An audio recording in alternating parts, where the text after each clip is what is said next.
Welcome back, movie fans, to another episode of The Movie Date with Rob and Matt, a podcast for people who like movies but don't want to be too smug about it. I'm Rob. Hi, I'm Matt. And we're going to be talking about... Podcast. We're talking about the new James Bond movie, Yeah. Finally. Finally. A movie that does exist, it turns out. Should I be more happy for talking about James Bond, or should I be more happy about its DC fandom week? So I get to talk about it's Christmas. Well, that's definitely what we're going to talk about the most as far as movie news right now. Anything else that we have, we can save for later. It's been DC fandom, so these are big things that are going to be big things, so we should talk about the big things. And in order to do it, we got a special format we're going to do. I'm going to make Matt watch the ones he hasn't seen and react to his thoughts on them live. At least the Batman. Yeah, you know. we will watch the Batman I've again only seen it anyway. Once, and I want to get your reaction too. I'm not watching Peacemaker again, though. No. Not because I don't think it's good or necessarily. I just don't need to. I don't feel like I need to watch it again. But that's it. But for the first time, I thought we would watch Shazam 2: Fury of the Gods. And so we're essentially doing hashtag live reacts, but we'll be right back. Yeah. After we watch this, or after I watch this. Boom! With the magic of post-processing, we're back. We're back. Within an instant. How could we possibly have watched a 3-minute-long sizzle reel? It's none of your business. Don't ask questions you don't need to know the answers to. You blinked, and we've already seen it. I know Kung Fu now. So Shazam, Fury of the Gods. Now, you have not seen Shazam yet. One day I will twist your arm and make you watch it before we do the movie. I've seen a little bit of it, but I've not seen it. I will say, solid movie. Really enjoy it. I've heard a lot of people who are even like DCEU, the best centers for some people are just like, that one's really good. Yeah, because it's unique, it's spooky, it's wild. The only thing I think they get wrong about it is the action. The action is fine. This one looks like it's all action. Yeah, which is great because I want that's the biggest thing I was looking at. I was like, it all looks good. The knowledge I have of the character in the comics, like I was like all the stuff I was seeing here, I was like, okay, great. So we're really going to be leaning into like the magic of the DC universe, where it comes from, who's in charge of it all, like the ancient gods or whatever. Well, it's very Greco-Roman. Like it's very leaning into like Jason and the Argonauts, like Greek myth kind of stuff, like because they're like, oh, we're gonna have cyclopses and griffins and like it dragons.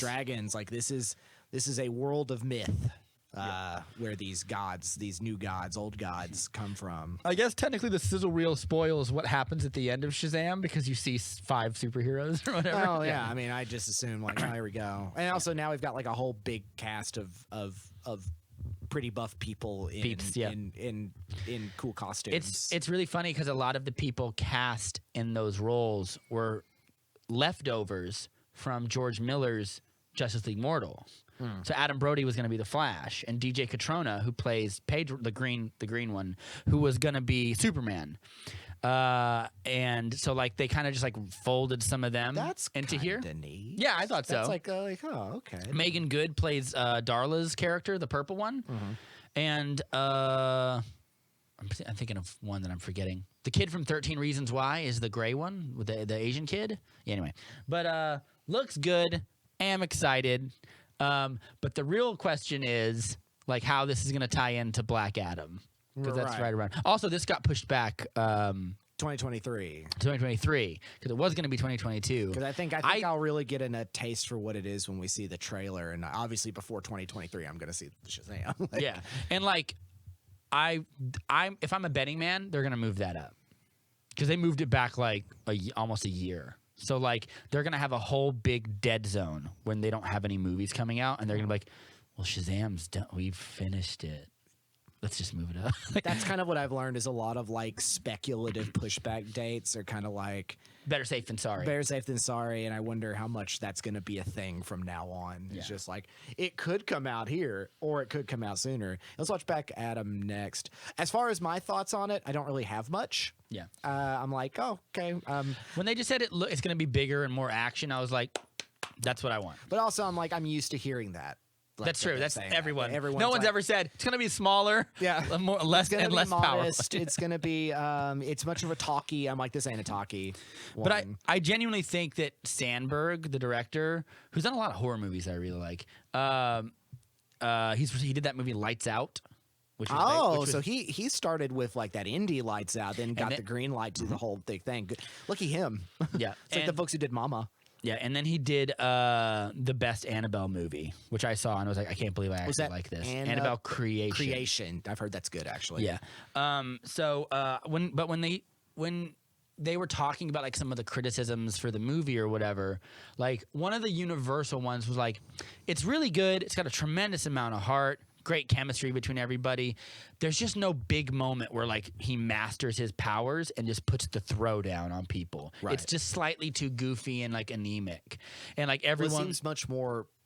It from the vibe I get from it, it has the same vibe of a lot of like late 80s, early 90s like PG action movies where it's like you can be edgy enough because we weren't too focused on like puffying things up for children's broadcasting. Yeah. But it still is aimed for kids. Yeah.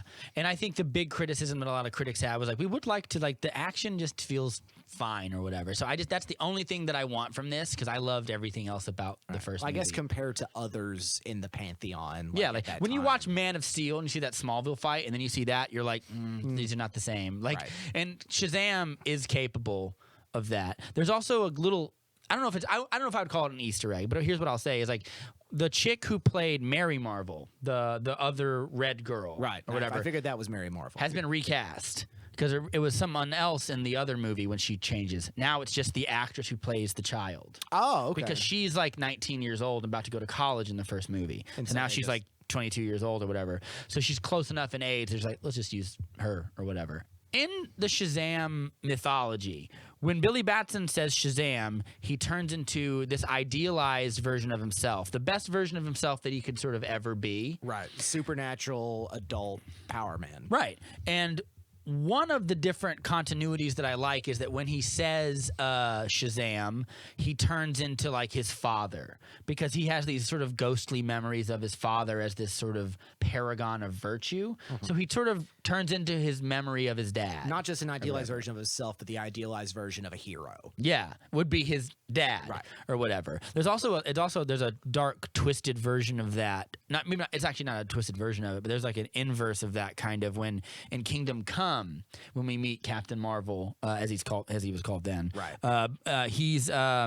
We meet him in Lex Luthor's little like sinister cigar smoking boardroom and he's just a butler. And he just has this kind of big smile on his face that you don't know who he is. You just know everyone's slightly uneasy around him, and you don't get it. And he's just serving people drinks, and you don't know who he is. I knew who he was because I had read it after years after that comic was made and had been revealed or whatever. But as you're reading, I can imagine being someone reading through this and not knowing who this character is. There's a time when Lex Luthor has assembled all of his supervillains, and he walks through, and everyone's like, ooh, get out of the way. Right. And like he's still in like just this little like he's in like tuxedo tails and stuff. You don't know who he is. It isn't till like during the last Armageddon battle when Superman's trying to stop this bomb from going off or whatever.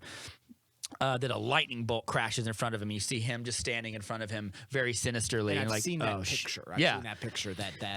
The idea in that story is Billy has not said Shazam. He's not turned back to Billy for years because the world got too hard for him, got too dark, and it sort of beat him down. And through maybe they don't really imply how he was brainwashed or coerced by Lex Luthor. I think there's implications that it might be like Martian Manhunter had something to do with it, or like some sort of evil technology. But he's very much a dog on a leash. They took advantage of a kid in a man's body who's been traumatized by the world, and they was able to groom him into becoming like a secret weapon. But the thing is like when he says Shazam, what I like to the way I sort of read it, and I imagine this is how Alex Ross means it, is like he has grown into Shazam. Right. Like he became his most idealized version of himself, but even he is not immune to like a wound of the heart or whatever. That's why the ending of that story is so tragic. Like as him and Superman are fighting, he's begging Billy, he's like, you were always the best one of us because you represented the most perfect direction of what the Justice League should be. Right. Or whatever. So that's why that's why it's so devastating that it's like he's been curtailed into like a weapon, essentially utilizing that virtue. But I like the idea that Mary turns into herself kind of means that she already sees herself as the best version of herself That's or kinda whatever. cool. Yeah, I see that. Yeah, I guess that took the long way around of getting there. But and my point is, Kingdom Come's really good, and you should read it. Oh yeah, Kingdom Come. Definitely The Spectre's in it. If you've wanted more of the Spectre and something. it's just Alex Ross's art is second to none. But it also is this story he tells. It's in the top of the DC canon. In fact, when they re-released it a few years ago, they included a deleted scene, a deleted little segment or whatever, where Superman is trying to figure out what to do with all these super criminals, and he goes to Apokolips after Darkseid has been defeated. So he goes to meet Orion, who is ruling Apokolips. Like, can I store these people here? It's like, no, you can't use my planet as a gulag. Yeah. Go away, please. Yeah. you can't use mine as a prison planet. Yeah. Sorry. Anyway, but let's watch Black Adam. So Black Adam, let's do this. We'll be back. And we're back again with the magic of post-processing. the black magic of post-processing. Yeah. What'd you think? That's dope. I know. That looks actually... So it was, from Fandom, it was a little featurette to start showing the cast. Pierce Brosnan primarily doing a lot of the initial work. He's playing Dr. Fate. From what I can gather, and you can tell me if I'm wrong here... Hawkman, Cyclone, Atom Smasher. They are in this team with Dr. Fate, kind of like our hero team that has to take on Black Adam, who is resurrected. I imagine it's gonna be like a little bit of both. So like they're definitely leaning into the fact that he's like an anti-hero, which is sort of how he is initially set. I mean, by the time we actually meet him in the New 52 Shazam version, he's a villain. Right. But like his setup is that Since of Dwayne an Johnson, he anti-hero. does a heel turn. Yeah. But I don't think they're going to do that here. They're probably going to go with like the Justice Society of America run from like the 2009, where he's an anti-hero or whatever, where he wants to join the Justice Society. And a lot of people are like, nope, like we don't want him on here. And he's like, everyone else is like, but he's really powerful and he could probably do a lot of good if we just like. So I think they're gonna do is like they're gonna come into conflict. They're gonna be pushing and pulling on each other, and eventually it's gonna come to a head where they all fight. And then at the end, he maybe makes like there's two choices: is it heads or tails, and he chooses the one where it lands in the middle or whatever, where it lands on the edge. Yeah, So I can see this being something. But I want them to fight. Let me be very clear. Right, and I want this. So after that, we get in this trailer, you get Dwayne Johnson in a big open arena, being, as I said, very presidential. He's got big Barack Obama vibes when he talks to. But we see USA needs Black Adam. when he gets to the teaser, like you said, very Tomb Raider, Indiana Jones kind of, But darker, yeah. And when he comes down from the lightning and he just melts this dude. Yeah, incinerates him. Turns him to bones. And I'm like... And then the bones turn... If you watch the skull, it turns to dust when it hits the floor. And they're just like, oh, no. And I'm like, again, we've been talking about how much this could be a character change for Dwayne Johnson. It's a challenge because he usually plays the charming character. He plays a good guy. And I'm like... This almost recalls the beginning of his career with like Scorpion King. Mm-hmm. Obviously less cheesy, funny enough, even though it is, superhero thing, but it's like way less cheesy. But like in the Scorpion King, he was also this potentially like bad guy, but also an anti-hero. Yeah. And now we're kind of back here where he has the potential to play someone really scary. The difference is in the Scorpion King, his performance is still very it's not good, but it's like it's not a good movie. Right. But it's like it's still charming and fun.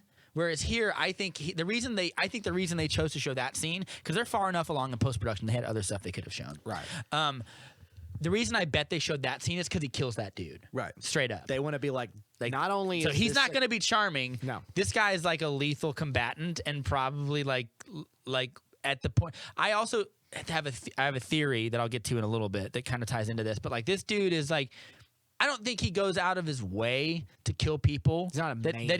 He's on a dog off the leash kind of person. But if you're standing too close to him and pointing a gun in his face, like I'll lightning you to death. Right. Like I don't care. Like, but that's going to be the delicate thing is like by the end of whatever arc they're wanting to go with, where if they want me to believe Black Adam could be a good guy or at least one of our heroes. You got to make that land. Yeah. Because if he's killing folks, unless he's killing bad folks, unless it's like these scrubs coming up are just like part of an evil organization, he's just killing them. We're like, it's fine. Yeah. But if he's like killing people and he's a threat, there has to be more of like a turning of him. But Sure. I mean, we're not even going to know as far as how they're going to approach this narrative until we get to like the last trailer. So we get a Shazam drop. We do get a which Shazam means for sure they're not going to try to like reverse engineer how he gets his powers. He gets it from the wizard. Right. Which I hope that we get some sort of a reference or a scene to that. We get that in Shazam, by the way. You see a magical sort of slightly blurry version of him, of Black Adam. Like he goes like, once we chose a champion and we chose poorly, Right. and they show like a hooded Shazam figure, and Right, it's and it's obviously Black Dwayne Adam. Johnson. Yeah. So like they reference it there. I They've hope. been having this in mind for a while now. Yeah. But of course, probably COVID. And was Dwayne Johnson is listed as a producer on Shazam. Yeah. This is a project for him too. So I imagine like I don't know if the wizard will show up in this movie, but you'd have to explain how he gets the powers or whatever. So I hope they do. I hope they don't try to distance it from its origins and its connections to Shazam, because ultimately we want to see these two people come into conflict at some point. I think the reason they chose that scene is to set up like this is what the tone's going to be, and to give you an idea of the performance without having to like see a performance yet. And that's my only little nugget of uncertainty is like what's the performance like? Like action and like in moody lighting does a lot of work for you, but like I want to see his acting. Or is he going to be a Shakespearean-esque like or is he going to be quiet? Like he's going to be silent? Like I think it'll be some of that. yeah. But I it's don't- like I want to see him act with words, you know. Yeah, I want to see and- what this kind of character delivers. And it's That's exciting the because challenge. it's the opposite of everything he's done. So if he nails it, people are going to be like, "This is awesome!" Yeah. And it's cool to point out because I did a little bit of research on top of this, like who the producers are on this movie and stuff. The producers on this movie, like Walter Hamada, the guy who's in head of Warner Brothers DC Yeah, Films production, Walter Hamada. is not on this. This is because the Shazam movie was done by New Line Cinema, Right. Because they're a subsidiary of Warner Brothers.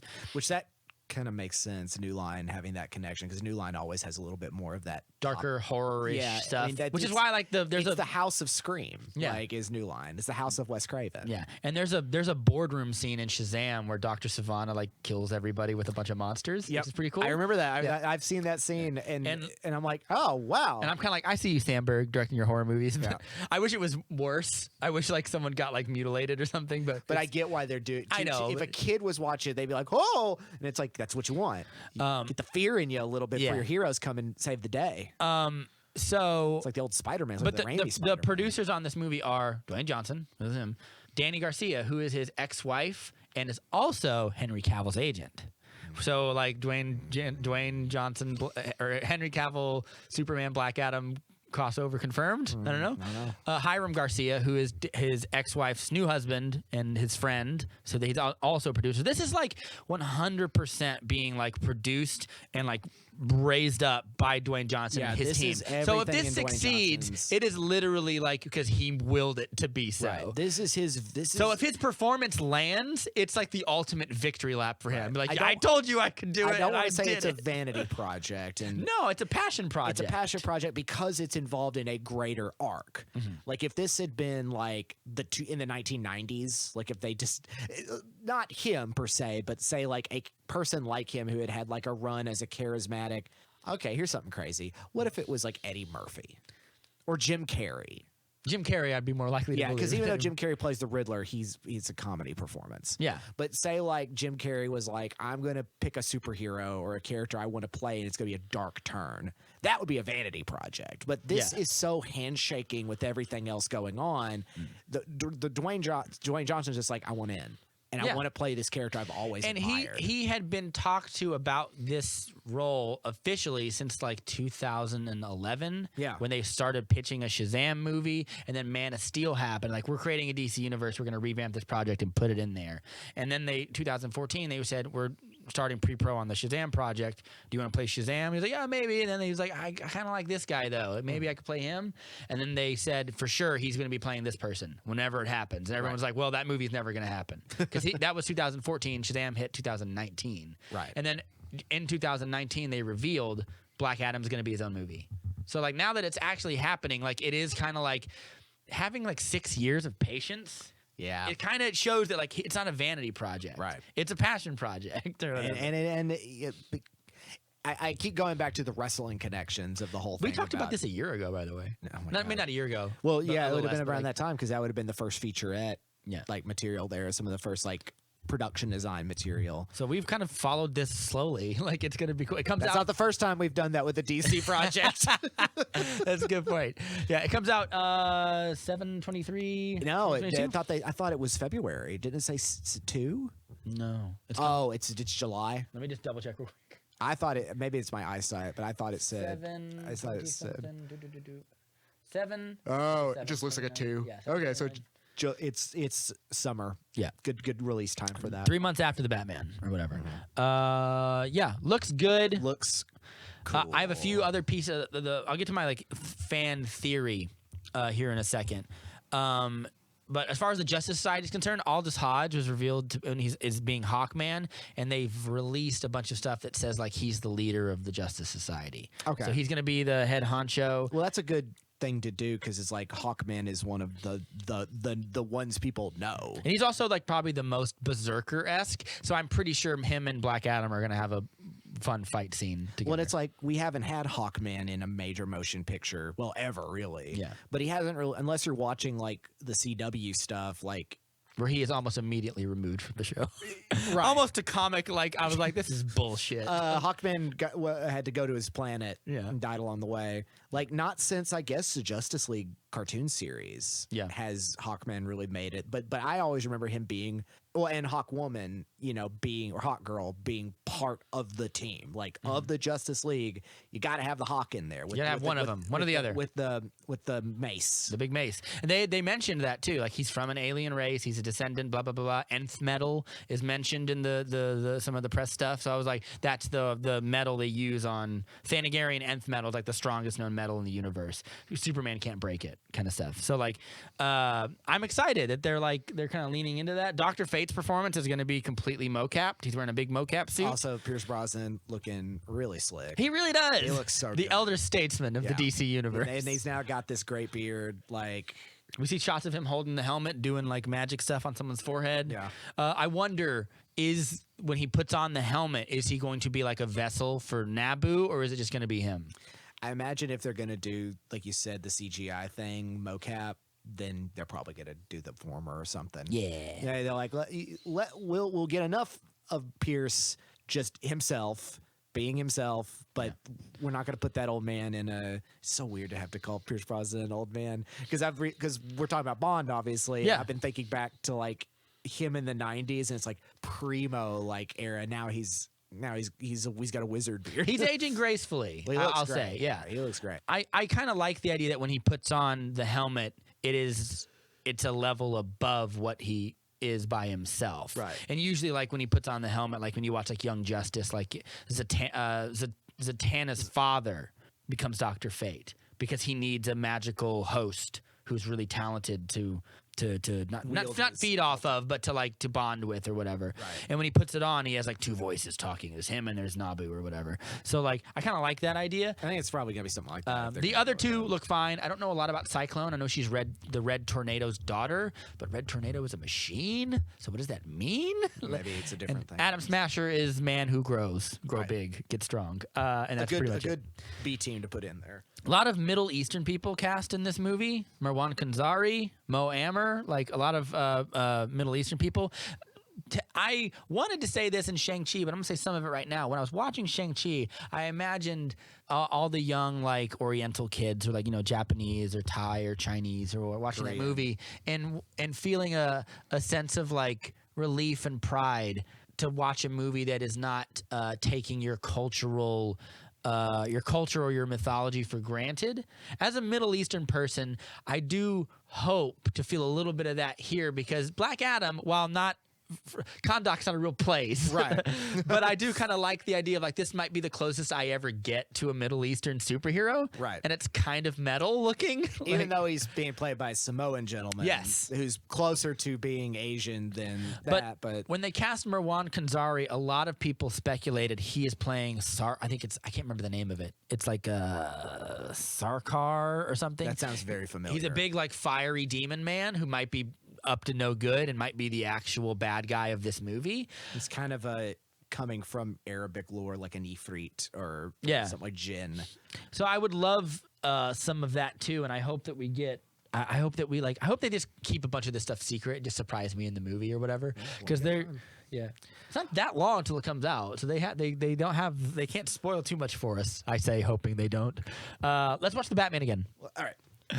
Wow. We're back. We just watched the Batman. Matt, I'll let you lead it because I know you have so much you want to say. Oh my goodness. So, I told you my initial criticism was I don't like that they used the Nirvana song again. Right. I wish they would have used a new original piece of music or like a score, but at the end they do bring in some of the score for the movie. I think that was just a tie-in to like bring back the tone they were going for with that first trailer, because that first trailer came out so long ago now that it's like y'all been sitting with this. Here's a little motif in there, but you hear this. It's Zimmer, right? Is it Zimmer doing Michael this? Giacchino, that's right. And it's bombastic and gothic. It does. It is kind of.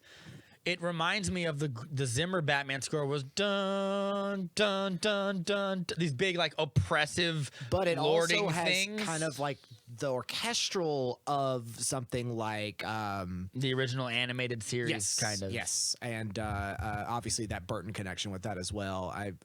Elfman connection with that as well. Yeah. I mean, it looks great. It looks awesome. What can you say? I mean, it is dark. It is, from what I hear from the early previews people have gotten, it is almost a noir. Like it is a detective story. Like we were talking about the shot composition, obviously. Zack Snyder tweeted him and said, "This is awesome!" like or whatever. And I saw that tweet where oh gosh, who's the director? Matt Reeves. That's right. I'm trying to hold names in. Matt Reeves is like, "Oh, thank you. That was so sweet of you. Thank you." Yeah. What a cast. Haven't really seen a lot of some of the other people that are in this, like Peter Sarsgaard or whatever. In it. He's the mayor, isn't he? Or somebody. He's some corrupt official. Yeah, I'm gonna pull it up because it should have that. We get more of Colin Farrell as Penguin, and what a performance he's doing. Hey, sweetheart. It's a very channeling your inner De Niro kind of thing. He's being just a typical like gangster, but he's like clearly a monster of some variety. Yeah. Zoe Kravitz looks so good in this. And this is apparently Catwoman year one or whatever. Like we're gonna get like as these movies go on, which I imagine they're already planning sequels and stuff for this movie. We know they're doing that Gotham PD show for this. Which ought to be really cool. I think it could be cool. That's going to be a lot of Jeffrey Wright as Gordon. Well, Peter Sarsgaard plays Gil Coulson, the district attorney. Okay. And that's a character that shows up. The Gotham district attorney is famously either very corrupt or noble to a fault. Right. And sometimes very dead. And sometimes getting half his face turned into another half of another half of a face. Yeah. The rumors were they were going to cast Matthew McConaughey as the DA of Gotham as pre-Two-Face Harvey Dent, which I think would have been great. I think McConaughey would be a really fun choice for that. Yeah. But that may have to wait depending on where they go with this. I would be shocked if they didn't do some of that at some point. I hope, and this is just like my hopes are becoming a lot more like reserved, or my concerns are becoming a lot more reserved, which is like I don't want to get too bogged down into a Batman that is afraid to have comic books or super powered enemies, which is always my big criticism of like I feel like a lot of fair weather Batman fans, they'll look at a story like Batman Year One, The Long Halloween, which are there's no superpowers in those. No, these are very grounded detective but they forget stories. all the great Batman stories that are written when he does fight someone like Clayface, or when he does fight someone like Killer Croc, and the ingenuity that he has to do. And I think, or in the Justice League's stuff. But would you say like the popularity of the story arc that were the games, the Arkham Asylum games, you know, that's an arc of Batman that we don't talk about too much, but a lot of people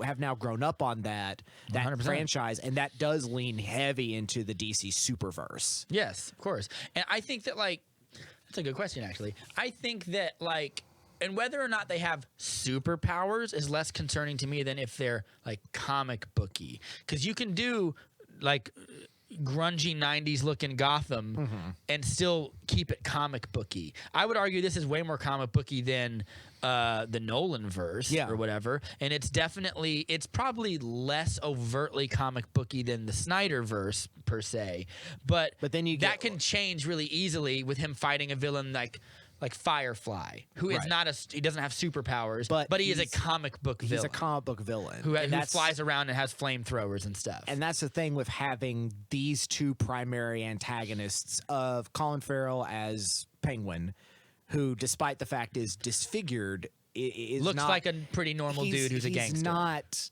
Burton's like Danny DeVito's Penguin, which is like one of the most bold choices of disgust. It really is. Or Paul Dano, who's playing Edward Nashton, who is basically like a stripped down, subdued serial killer. He's essentially like the Zodiac. Yeah. And which this recalls to me like performances he's made before. Like I think about the film Prisoners, Denis Villeneuve's Prisoner. I remember.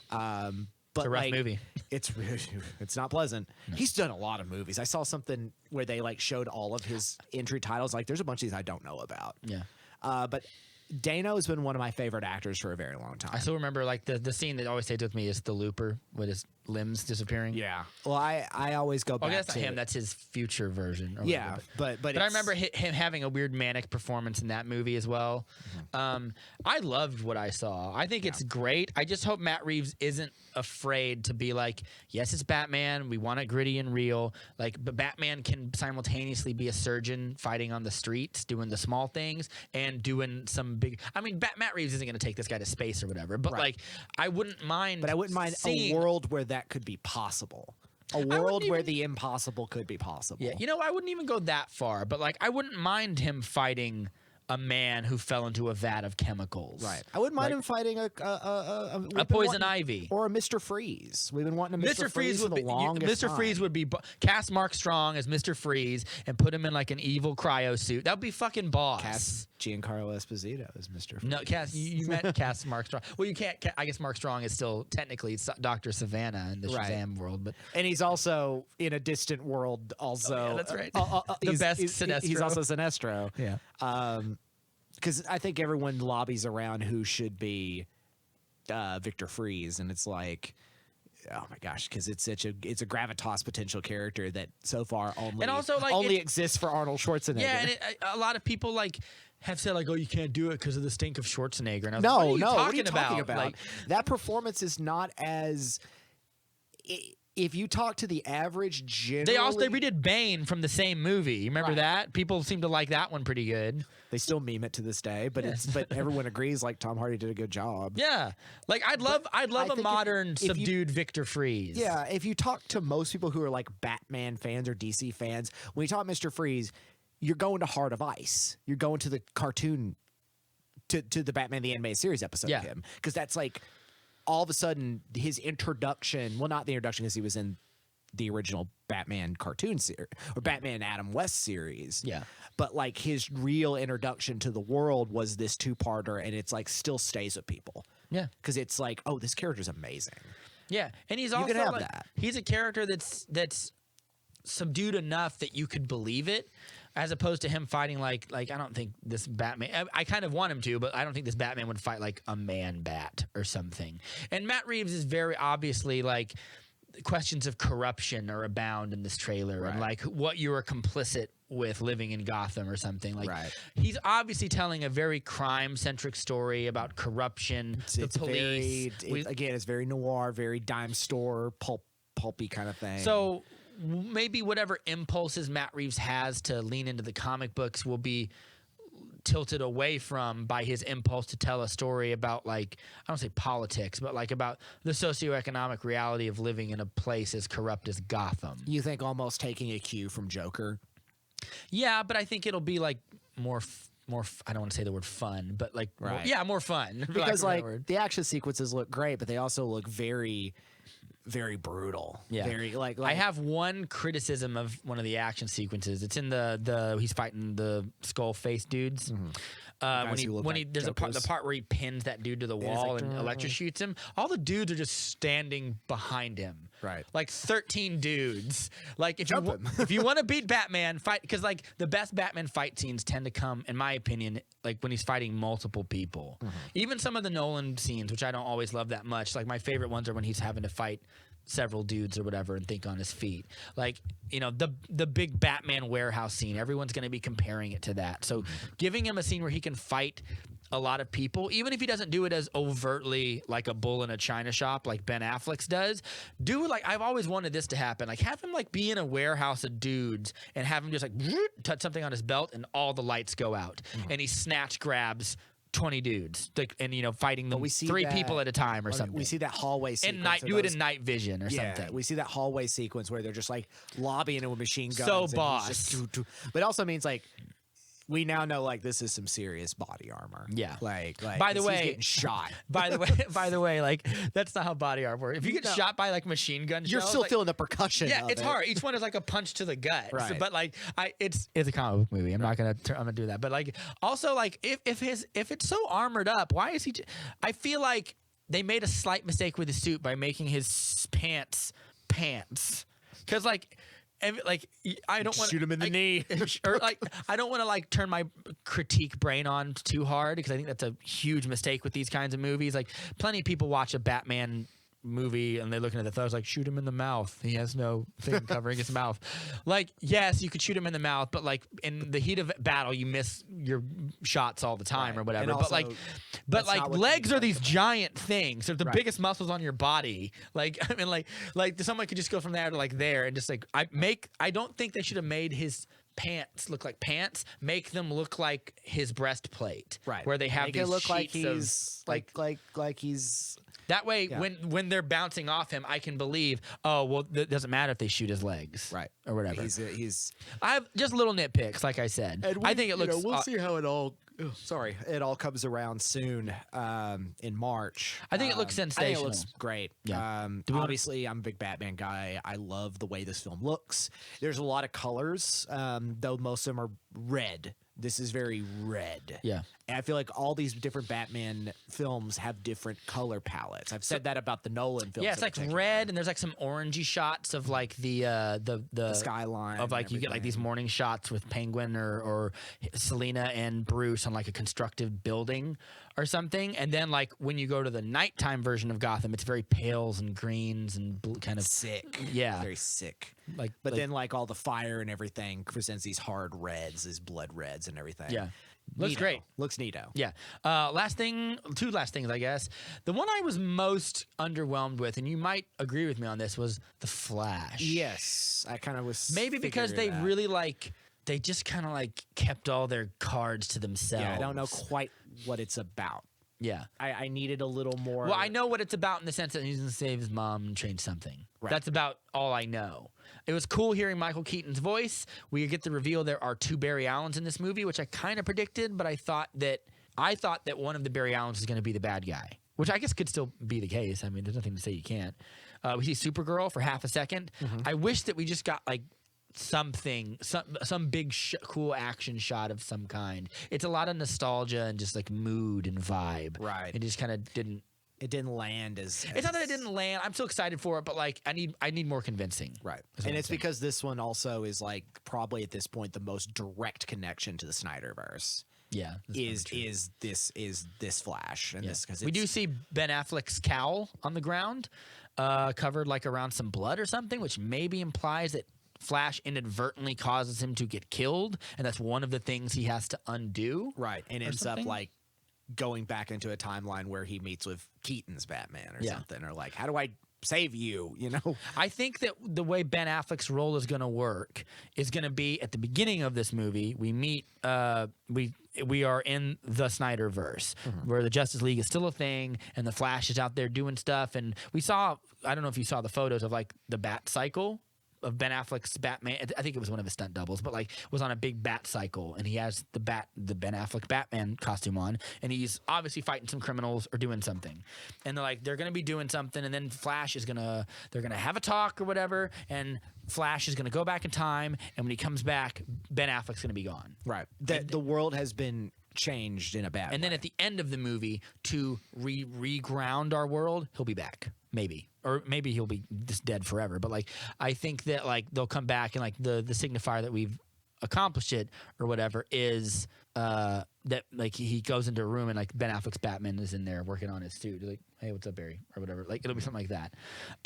Yeah, once we know more about that, that'll really build It my will really. excitement. Oh God, I just don't want to. I don't want to be the guy who'd be like the comic did it better, but like. It will sting really hard to me not to have the scene where. Do you know the scene at the end of what happens at the end of Flashpoint when the Flash resets everything? So at the end of Flashpoint, I'm pretty sure I've said this on. I'll say it again. I talk. Say it again. I talk ad nauseum on this podcast about things over and over again.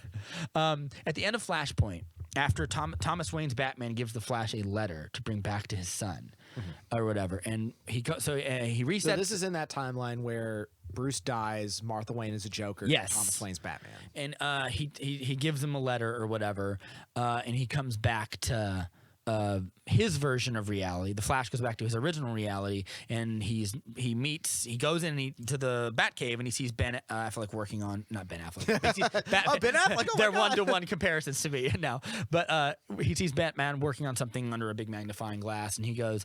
He's obviously been telling him the story of what happened over the course of this comic book, and he's like, I don't understand. Like I reset everything, but I still have all these memories of this other world that I lived in. A whole lifetime of birthdays with my mom that I never had here, or of spending time with my father, or a new relationship with Iris.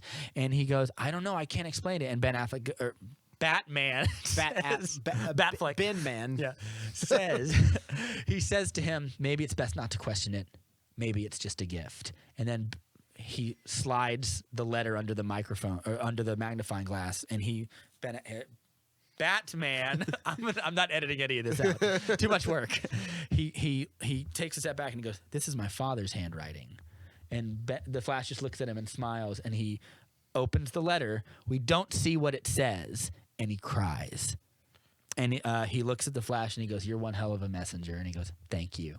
Oh, It's so good, that's and really we're good. never gonna get it, and it's not fair. Anyway, We never know. We never know what's gonna happen. it's one of the. I've seen the animated version. It makes me cry every time. I can't fight against it. It's like reading those. Do you read the Nice Death comics online about the people are mean to animals and death comes and he takes care of the puppies and the kitties? Yes. It's like that or whatever. But I always love that ending because it's such a nice bond between. I like the idea that the Flash and Batman have a closer connection than a lot of the other heroes, because in a lot of their stories they have to link up and work together. There's the Button issue from the new Watchmen crossover that they did, where there's a part where Batman is fighting the Reverse Flash, and the Reverse Flash is like, "I'm gonna kill you before anyone can save you." And he goes like, "I don't have to beat you. I just have to survive for 10 seconds." And Right. and the time's ticking down until the Flash gets there. But anyway, enough of that. Yeah, I don't know. I just wish that this trailer had better, like a bigger thing, because it's a bunch of. Everything is being hidden from us. Like we get a silhouetted version of Michael Keaton's cowl at the end. We see like what I assume is his Batmobile at the end, where he rips Because his he's about thing to off. pull that. Yeah. It's gonna be. And then it cuts to black. We see like an out of focus shot of Supergirl. Show a shot of Supergirl doing heat vision. Just anything really. But I don't know. I just felt like we played all those cards close to the vest. The thing that I liked the most was I liked that new suit with all the yellow lines and stuff. Looks neat. It looks pretty cool. I don't have much else to say about it other than that.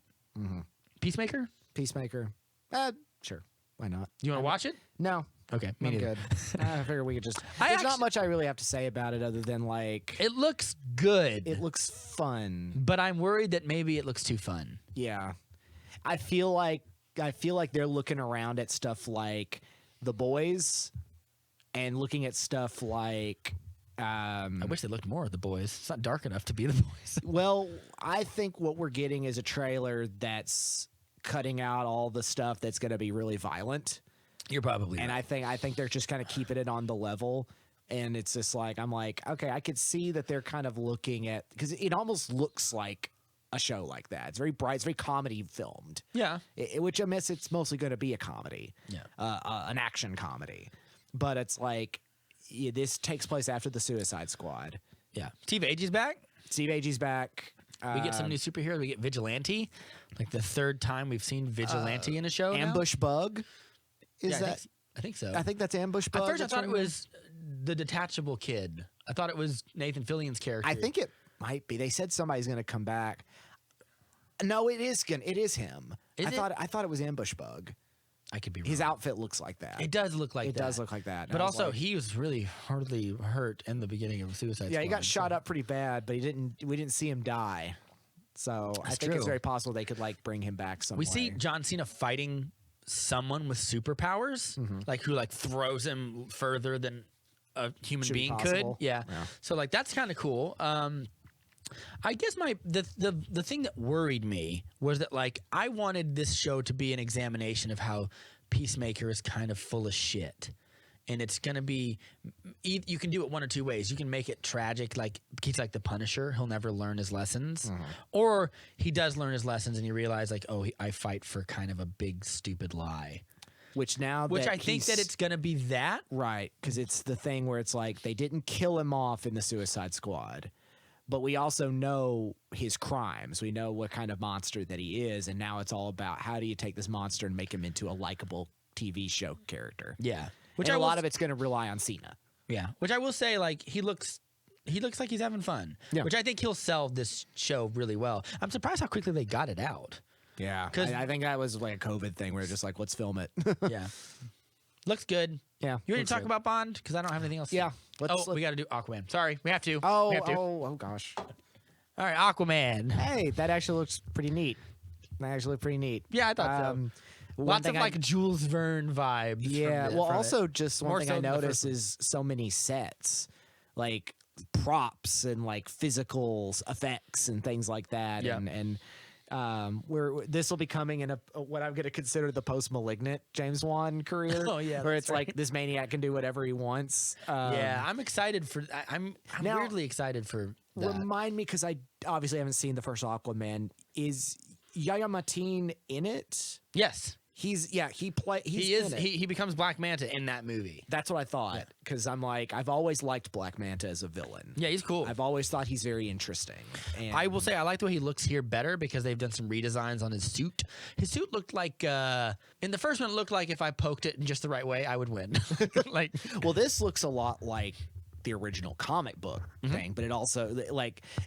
The thing about what makes Black Manta's outfit and whole thing works is it could easily be very silly, yet it is intimidating. yeah. And he's got a couple of goons that are just like they all look like they came out of Rapture. They all look like they came out of BioShock. Oh yeah, I'm sure he's got a whole crew of like sea pirates. I love it. Work around. That's With that, and ironically, that's how we meet him in Aquaman. Is he is a member of a group of pirates, and Aquaman foils them, and he's like, "Get you, you son of a bitch!" Like, and that's basically what happens. It's personal.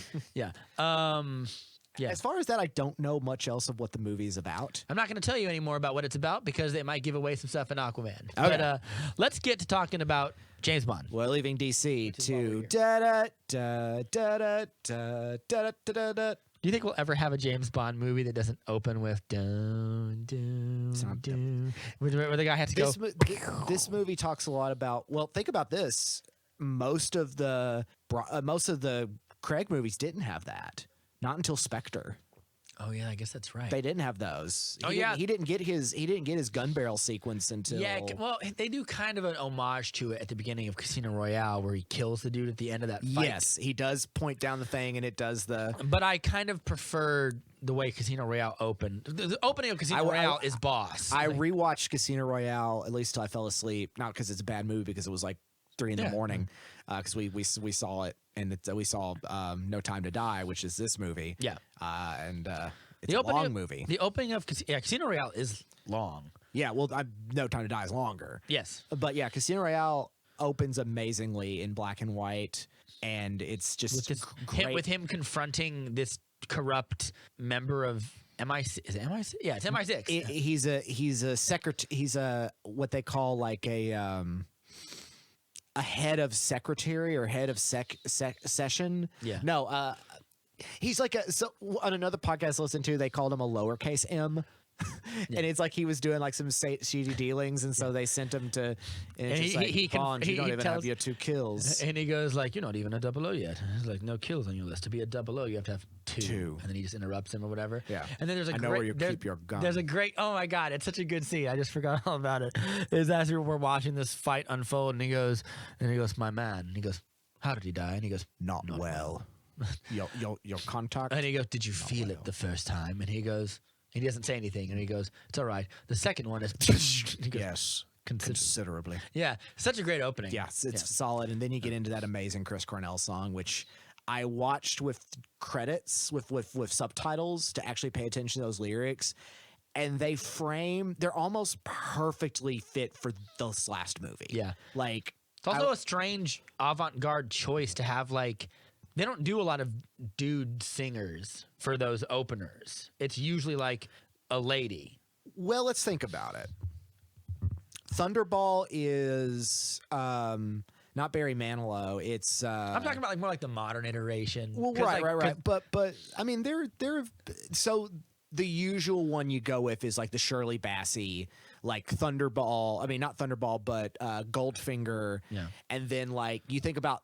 Since we've been born. Yeah, like since the Brosnan ones, it's always like Goldeneye is a lady. Tina Turner. Tomorrow Never Dies is a Sheryl lady. Crow.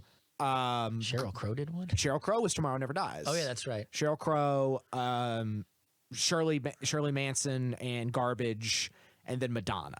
Yeah. And so, yeah, that's that run. And then you get Chris Cornell. And then we go back to a lady, I think. Who did Quantum?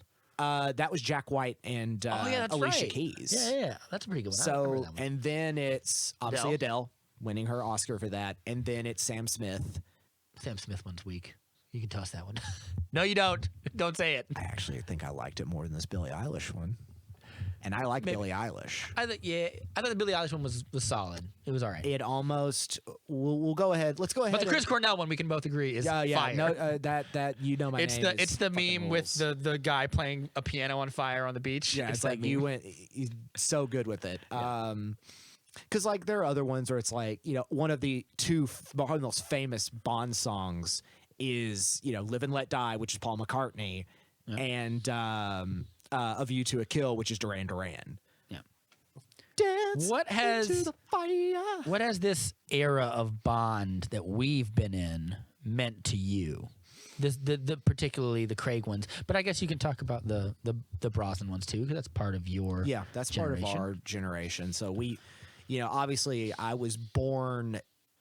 We were both born like after License to Kill came out, like when License to Kill came out, which would have been '89 around then, which was the last of the Dalton ones. Yeah, because the Brosnan ones were kind of supposed to be these quasi continuations of the Timothy Dalton vibes. Right, and Dalton wouldn't want to do them anymore, but Brosnan had been wanting to do them. And the thing was, Brosnan was originally going to be Bond for Living Daylights, and he got Remington Steele instead. So he went and did the show Remington Steele, and it went to Dalton. And then he was supposed to come in again, and I think what happened was like, I think there was, his wife died at some point. Pierce Brosnan? Yes. I did not know that. His first wife died in the early 90s before he got a chance to do the next one, because it's like she had some kind of like congenital disease, and later his daughter died from the same thing. Oh my God. But I think that's what happened, is like a couple of things just came into being, one being Remington Steele, one being a personal tragedy. And so they had to hold it back until... Quick side note, do you have a favorite Pierce Brosnan Bond? I figure we could get to talking about that at the end. Okay, fair like instead, that's a good point. How about in lieu of recommendations at the end, we'll talk about favorite Bonds. I have recommendations. Yeah, okay. I have another recommendation. But keep going. We'll talk about it. Well, I think we're kind of bad. The reason I asked that is because like by now they can kind of seem silly, but I still think some of those movies are pretty solid. Well, I mean, Goldeneye is like legitimately great. Also done by Martin Campbell. Who of course directed Casino Royale. And they got rid of him. He always does the good one, and then they get rid of him and they get someone else. A lot else. of people think it was because Green Lantern kind of like ruined him a little bit. Yeah, but that was after Casino Royale. Right, but I guess it's like, well, they haven't really had to do a new one unless they bring him back for whatever's coming next. But we'll get to that, obviously, because we're not even talking about No Time to Die yet. I love Goldeneye. Who doesn't? It's like the start of our generation of. But it's also like, if I was to give anybody, like, have you ever seen a Bond movie? I'm like, well, watch Goldeneye. Watch Goldeneye. Why not? Like It's a pretty good summarization of like what is James Bond. He sleeps with ladies, cool gadgets, world-ending But it's plot. also like when Brosnan's Bond came out, that was 96, I want to say. I think it was early 94, 95, sometime around there. This was also kind of very similar to Craig's Bond in that Craig's Bond was this first like post 9/11 Bond. And Brosnan's Bond is this first end of Cold War Bond. Yeah. So it's like the whole idea Which is ironic because we still had Pierce Brosnan movies post 9/11. Right. We had we had Die Another Day. And there another one in there too, Nope. though? Wasn't the other one before No, that? World Is Not Enough came out in 99. Oh, yeah, that's right. Okay. That's the other one I like a lot. World Is Not Enough is actually probably my second favorite. It's not perfect, but what I love about The World Is Not Enough is it's a very, very well filmed. It's got some really great set pieces. And it also, for one thing, got Robert Carlyle, who you think is the bad guy. He's Renard. He's got shot in the head by an MI6 agent, and he can't die. He can't feel pain. And he's like trying to lead like this nuclear submarine attack on Istanbul. He's like one of these, like, he's Renard. He's the Fox. He's like an international terrorist. He's like Carlos the Jackal. And you don't know this until later, but Bond first goes to like the bank of whatever MI6 headquarters or whatever with one of M's friends who's like, oh, he's an old friend, Robert King, and a bomb goes off. And they're like, we need you to take in protection of his daughter, who is Electra King, who is Sophia Marceau. I remember that. And she's actually the villain. Yeah. And this is the first time we get a woman who is the major villain. Like, she's the one. Renard kidnapped her, and then she ended up with Stockholm syndrome, and she seduced him into becoming her lapdog. And so technically Renard, the bad guy, is actually the henchman. A victim or whatever. That kind of gets messy right there. But I love her performance as Electra King. And I'm like, this is actually a really good villain. And she goes out pretty brutally. Like, it's very personal for Bond because she wants to kill M. So this movie almost seems very similar to something like Skyfall. I would almost say it's very Skyfall in nature because it's like everything goes back to the mother, goes back to the beginning. Yeah. Everyone remembers mostly it because Denise Richards plays Dr. Christmas Jones, and it's one of the worst performances in a Bond film It's ever. not great, but Denise Richards gets points for being crazy hot. Well, being Denise Richards in the 90s. Yes. Where it's just like, hi, hey, I'm a scientist. And it's no like, Christmas jokes. I remember that. Yeah, I was like, no jokes. And they're like, oh, God, this sucks. But it's okay. But she's not in it enough to be that much of a problem, and everybody else is kind of acting around her. Yeah. So Tomorrow Never Dies, I think, is kind of boring and kind of out of date now. It's all about like the Hong Kong. It's all about that era when Hong Kong was becoming independent from England, and what's his name? The Grand Sept. I know who you're talking about.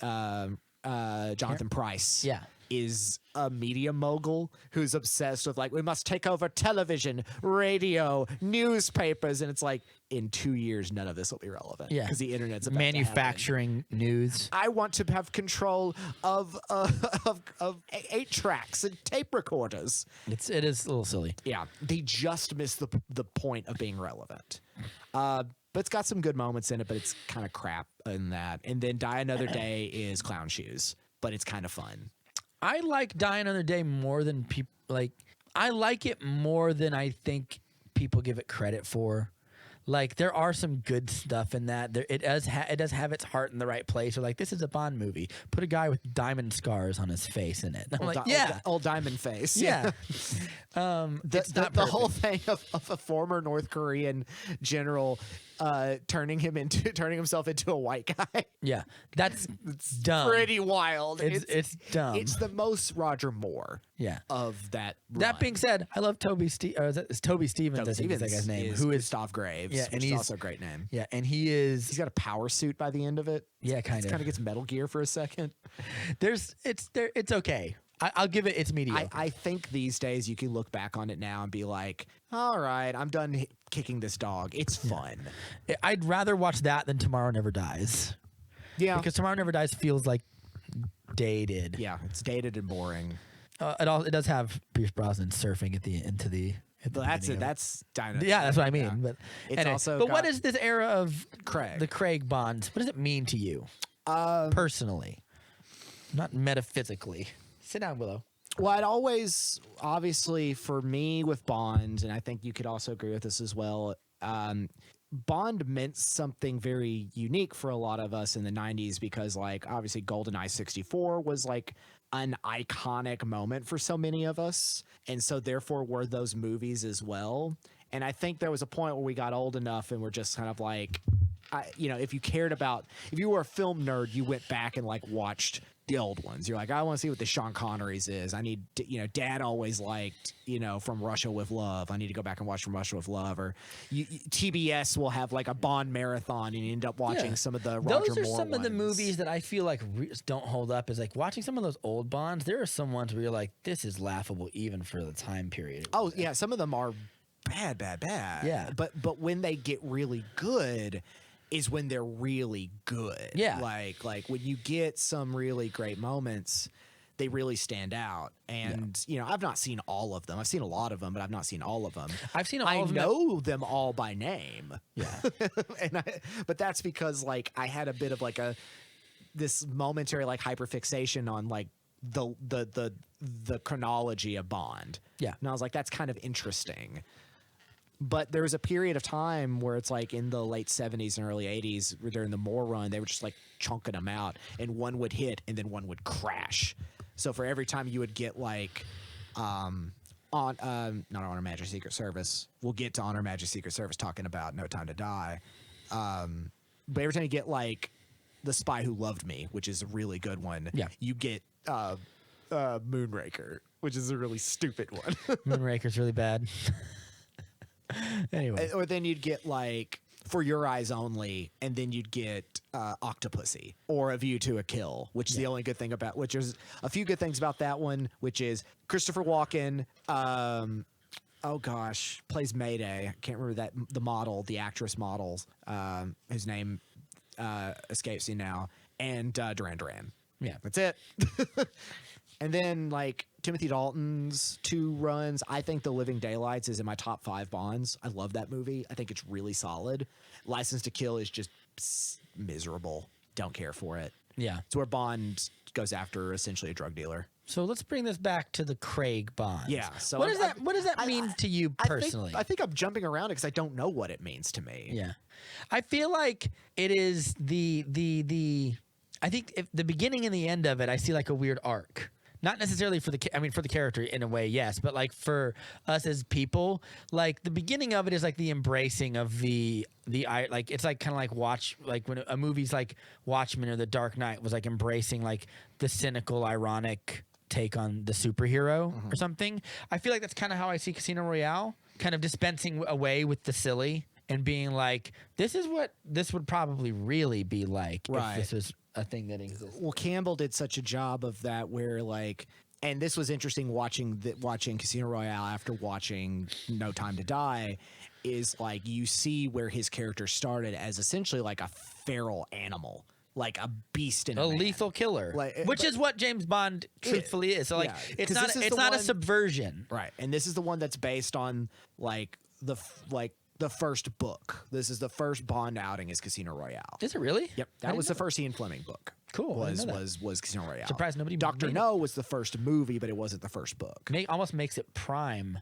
for like a reboot because it's the beginning of the beginning. And I remember is Le Chiffre an actual villain in it? It's pretty much to the aside from the modernization, it's almost to the note the same story. That's The fascinating. Chiffre is like the first villain. Of course, he's got connections to like SMERSH, Yeah. like Russian intelligence and all that because it's the middle of the Cold War. Yeah. But everything Those else stuff is are there. scrubbed. But yeah, that's fascinating. So I see, like, tell me, I want to know what you think, but like, I see the beginning as like this embracing, I don't say embracing, like condoning. They're movies, they're escapism, but like as a beginning of like the cynical, darker age of James Bond. And maybe at the end of it, sometime around whether it's Spectre or this movie, similar with something like Watchmen, or even something like The Dark Knight, or movies like There Will Be Blood. Like they all kind of came around the same time. Well, I would kind of put There Will Be one moment. Bless you. I would almost put There Will Be Blood in a different sort of thing. You're making a good point though, because you're hitting But like, on I mean, like the Batman movies and this, where at the time you could argue they were doing Bond better than Bond was doing by the end of Brosnan. Yeah. And like I feel like other types of action spy thriller movies, yeah, go ahead, turn on, were kind of coming hip to the fact that like violence and intelligence and militarism, and they all had this kind of different meaning than what we were seeing in the Well, I mean, movies. one of the obvious is Bourne. And to, Is exactly. the Robert London, the Bourne movies. Yeah. Which is, JB, Jason Bourne, James Bond. Yeah. And I feel like by the time we got to the end of it, which is not to say that the beginning of it is something we look back on with negativity. I look back on The Dark Knight or Watchmen or this movie or movies that began like this darker age of realism. And playing with genre. I think when we talk about something, and I don't want, obviously I'm not going to get scholarly with this. Again, we're not being too smug about it. Yeah. But when we talk about post 9/11, what that means obviously is like so many different meanings to it. Yeah. But when you approach something like they did with Jason Bourne, where it's like, or Mission Impossible or something like that, which Mission Impossible mostly skirted away from. Yeah, but they kind of skirted it under the radar. 3 is darker. Like Oh, J.J. for sure. Abrams one is darker and more cynical. Around the same time, I would like to point out. Yeah, About 2005. 2006 is Casino Royale. And then 3 is Our pop culture hit these notes all at the same time. And kind of. meanwhile, 2002 or so is Mission Impossible 2, but it's also Die Another Day. So the immediate reaction to after the war begins is like goofy, silly, like a lighthearted, more percussive, explosive. Yeah. Get John Woo in there. And the reaction to the reaction, the way when I hear the word post 9/11, what I think of is cynical, indecorous, and Good word. thank you, and realism is what I go for. But I also Sometimes I also throw in the word grittiness, but grittiness has existed before and after. these right. things. I mean, grittiness is the 70s and 80s and all that. Dirty Harry is a gritty movie, Right. or whatever. The early Martin Scorsese and everything that kind of came out that is gritty. But Tarantino's gritty. Yeah. Though it's flashy. You can be gritty and goofy at Right. the same time. But I would say immediately after, like while the shock was still in there in those first, it was, we got to do light fare. We got to do light fare. That's why Die Another Day is a more throwback. It's a goofy more throwback. That's political connections are so far removed from Reality, the current state yeah. of things. Same with Mission Impossible 2, where it's it's a goofier film about now it's about a virus, and now it's like oh god, no, okay, that we can't be, that's not jokey anymore. At the time, the idea of the Chimera virus and everything, it's like he's climbing on the To be mountain clear, and if I had to watch, Metallica's doing the songs and everything. leave Metallica out of this. No, it's Limp Bizkit. Was it Limp Bizkit who did it? Well, no, Metallica did do a song for the soundtrack, and They did I Disappear. Yeah. Limp Bizkit did Does their the down, version down, of Mission down, out? Impossible. Yeah. It's very 2002. But if I had to watch Mission Impossible 2 versus Die Another Day, I'd watch Mission Impossible 2 Oh yeah, 100%. because it At has least it's a John Woo movie. it has crazy stunts that I think are really cool. Right. The motorcycle jousting at the end with him and Douglas DeGray or whatever. Douglas Scott. Yeah, is great. Bad movie, but it's great. Yeah. But after that, after we kind of got further in, I would say like second Bush administration, and we all sort of like started to get a sour taste in our mouths as a collective, and we all started getting meaner and shittier, and like it began like the end of smugger and like and the internet was poisoning us to start until we reach now where we've been absolutely annihilated from our psyche. We live in the poison. We We season our it. food We are with all it. jokers now because we're all in the go. But that was just the beginning of that malaise starting to take over. It's like, oh, the good times are over. Yeah. And that's when you approach something like Bond and you say, well, the Cold War's over. They already mentioned in Goldeneye, Judi Dench's M says you're a Cold War dinosaur. And like it's a great line. Like she chastises him, like, what's the point of you anymore? They were talking about it then. Like, what's the point of this guy anymore? Yeah. And now you go back and you're soft rebooting it enough that it's like the other movies exist, but you can say this guy is the same guy as Sean Connery. But how do you make that happen? And I think a lot of people will be like, why are we bothering with Bond when there are other things that are doing it better? And then Martin Campbell releases this movie, Casino Royale, and it's great. Yeah. And that's when, and Daniel Craig's outing is so pitch perfect for what we needed. Yeah. Because I saw this in theaters. I saw Casino Royale in theaters, and So I did remember I. just being absolutely blown away by it. And because it's classy, it's brutal, it's romantic, and it is a lot of it is like It's actually deeply romantic in a lot of ways. It's, well, and a lot of it's Ava Green as well. You got to give it up to Ava Green. Her shadow literally looms large over the remainder of this franchise. I wish I could talk to her for like 30 minutes just to talk to her. Like, what does it feel like to have been this Bond girl less more than a decade ago, and it still hangs over all these movies? No one's ever recovered from seeing you in that dress, my lady. Like, everyone's just like you are so iconic that's the case for that. I see Casino Royale. Also, Casino Royale's. This is gonna get smug. Casino Royale changed the way we look at James Bond movies. Because if you look at all the movies that come before it, and when I say movies, meaning movies are like things that you film on cameras and you like and film what happens in front of the camera. Right. Like the cinematography in Casino Royale is kinetic, and the camera is always moving. Well, it is and more real. Yeah. It is inspired by like how raw things have gotten. Well, it isn't even that it's like it is real, but like the way Martin Campbell and his cinematographers are using the camera to like power forward ideas or shots in the stories. Whereas if you look at it's sort of like going back to that thing you talk about how like comedies don't understand film language, that article you go to.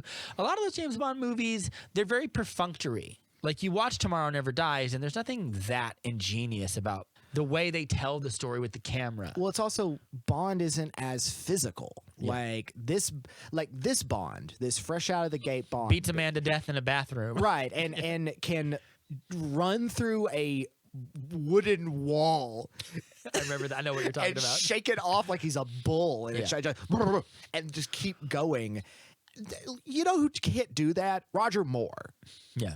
Even Pierce Brosnan can't do that. They could shoot somebody, and God, he does. Yeah. But, you know, like maybe one-on-one with Sean Bean, yeah. But Sean Bean, like, it's very clear his physicality could still kill this man. Yeah. He has to use his wits and luck to win. Craig's Bond doesn't have the luxury of wits or luck. And he has to rely on brute force.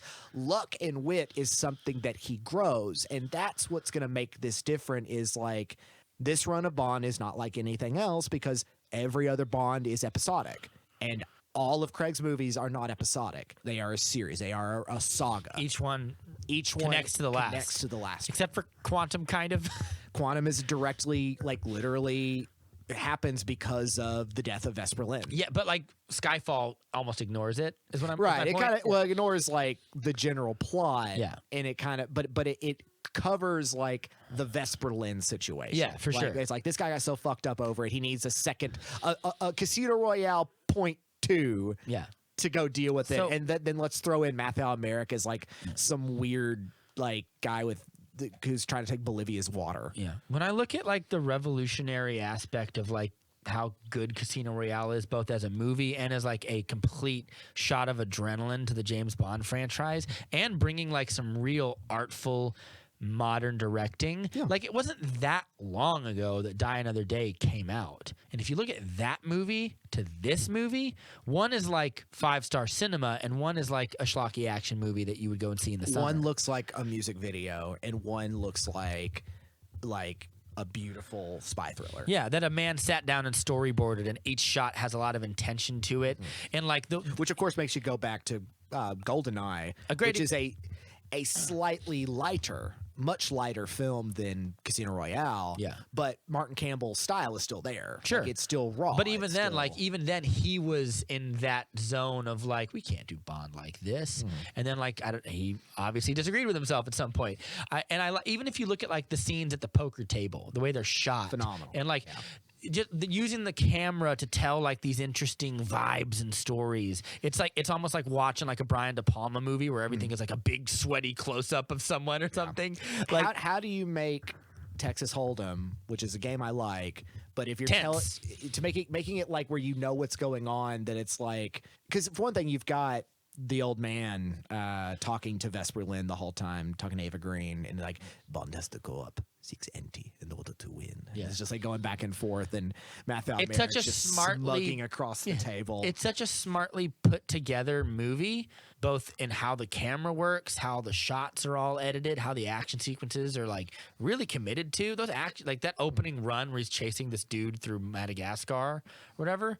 It's just so like, I'm just like, and it's who all could like storyboard that cause out? and effect, cause and effect, until like it all comes to a close when he's just there with him in the gates, and all the guards show up, and it's just like, I guess I'll just kill him. And it goes quiet. And that's so good. He's just so pissed. He's like, fine, fuck you. Pow, pow, pow. And he leaves. Yeah. So that's the beginning of where we are. And ironically, at the end of this, I find we have gone from pre 9/11 filmmaking, or pre 9/11 America, and then we go to like the cynical and decorous post 9/11, and now we've reached like postmodern Bond, right? Where we have we've cast off any sense of responsibility to make it be anything other than what we feel like it should be right now. Well, I think what has happened, and this happened around Skyfall, is it's no longer about James Bond. Yeah. It's about Daniel Craig's James Bond. He has taken this character to a different, he's made it all of his own. Yeah. And if that is for obviously the betterment of his run, because it now is esteemed and has all this artistry with it and is now going to be beloved, could it be for the detriment of the future of James Bond? Because he has made it so himself. In a way very similar to, say, like almost like when I think of someone like Robert Downey Jr.'s Iron Man. It almost has ascended the character and has become him. Yeah. Now, Craig is obviously making new acting choices and is showing his range and stuff time. like Lucky Logan and Knives Out, and he's showing to be, and even this in No Time to Die is a little more clever and affable and less of a blunt object, as M called him. I feel like this movie metaphysically, or like at least some of the ideas I'm feeling as I'm watching the movie, is like we're sort of eschewing and casting off traditions that we've held to, or or also casting off the idea of being like subversive. The movie is not subversive, even though you could look at some of the choices they make and like, that's really subversive. I think it's like, I like the term postmodern Bond is what I'm going to come back to talking about this, is like, because slight spoiler alert for this, I guess. If you don't want to hear this, skip this. I'll go back to being spoiler free in a second. Bond becomes a dad in this movie. Some people would say that is a subversion. I don't think it is. I think it's really just like a natural consequence of like James Bond being an empty ladies' man becomes real sad after a while. Right. Well, and that's the thing. And then also this series, sorry to keep cutting you off, started with him falling deeply in love with someone. Right. Which never happened. That was a subversion when it happened. That's one of the things why I really like Living Daylights, is because in the Living Daylights, Timothy Dalton's Bond is very much more akin to Craig's Bond. He's a brutal, blunt object and kind of a monster man. And he falls in love with this spy, and their relationship is very monogamous. Like, he's like, I will like sacrifice things for you. And it feels very wholesome and very sweet. And it's like it's almost Beauty and the Beast. Yeah. I love that movie for that reason. Like, it's very delicate and it really works. But also, by the time you get to the next movie, that doesn't matter anymore. Whoever is the last Bond girl, you know, is a nice weekend stand before they realize, like, this guy's a cold psychopath and I can't connect with him. Yeah.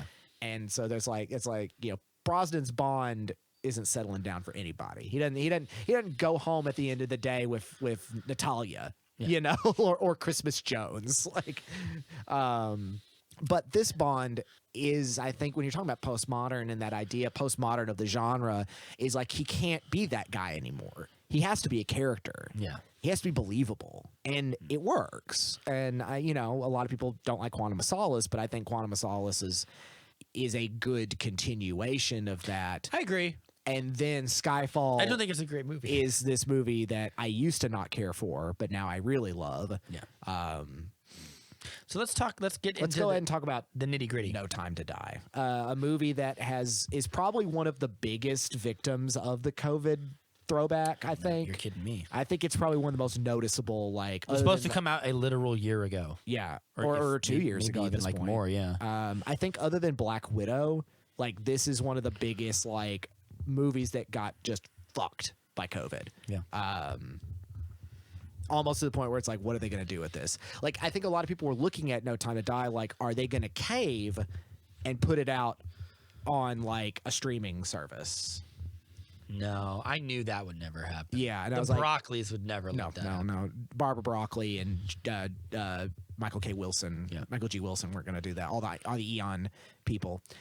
So, but it's here now. Let's go ahead and talk about the movie. We talked a lot about everything leading up to ideas of the movie.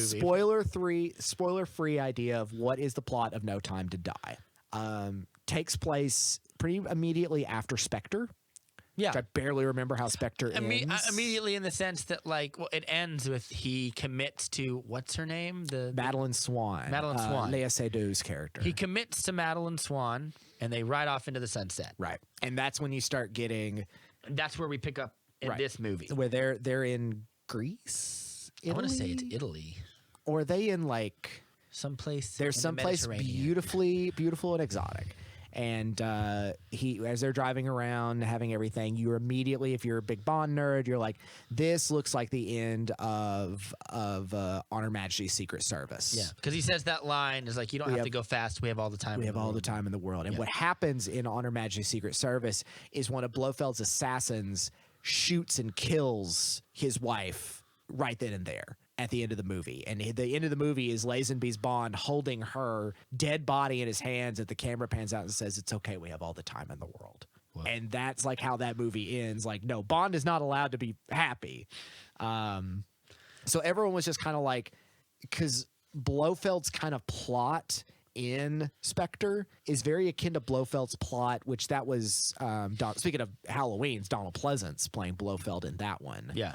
Or was it Telly Savalas? Some bald guy. It was either Telly Savalas or it doesn't matter. It matters. Like Blofeld is this now iconic character. He's like the Joker in terms of like arch enemy. He joins the pantheon of people like Dracula, of like arch villains in literature. In this case, of course, it's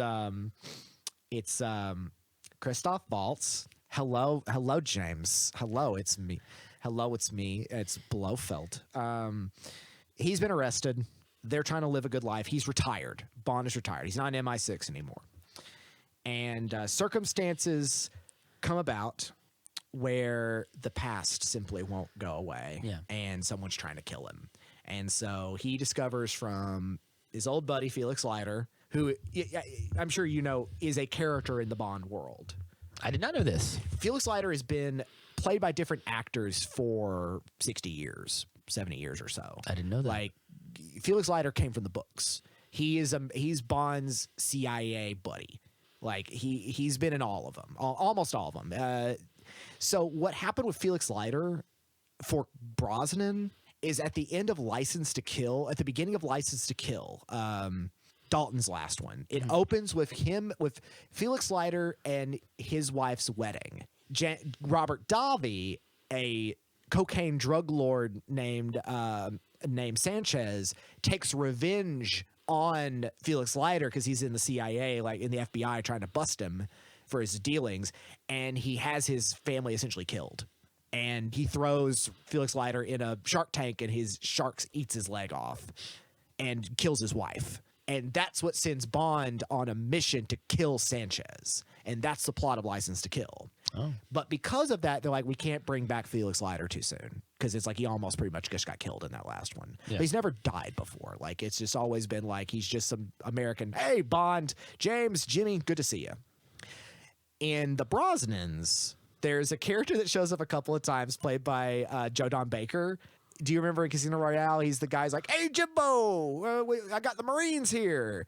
Oh, in Casino Royale? No, in Goldeneye. No, I don't remember. Okay.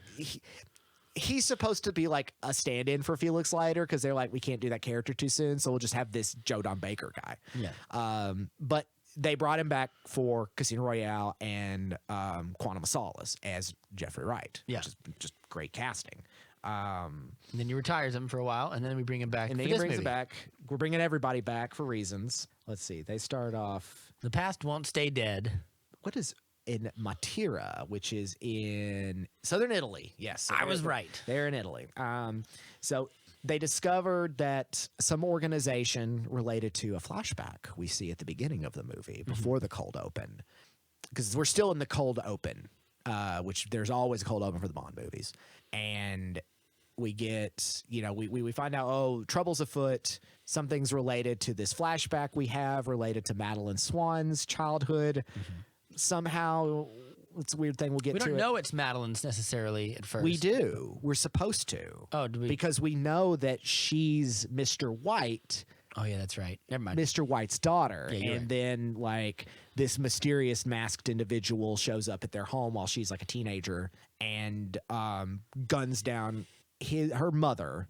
And we know it's Mr. White's. And Mr. White, of course, is killed by Spectre in the last movie. And he's kind of like, he's the head of what originally was Quantum, which is kind of nothing because they didn't have the rights to Spectre at Yeah. the time. And they're like, due to unforeseen circumstances, Quantum will now be played by Spectre. Yeah.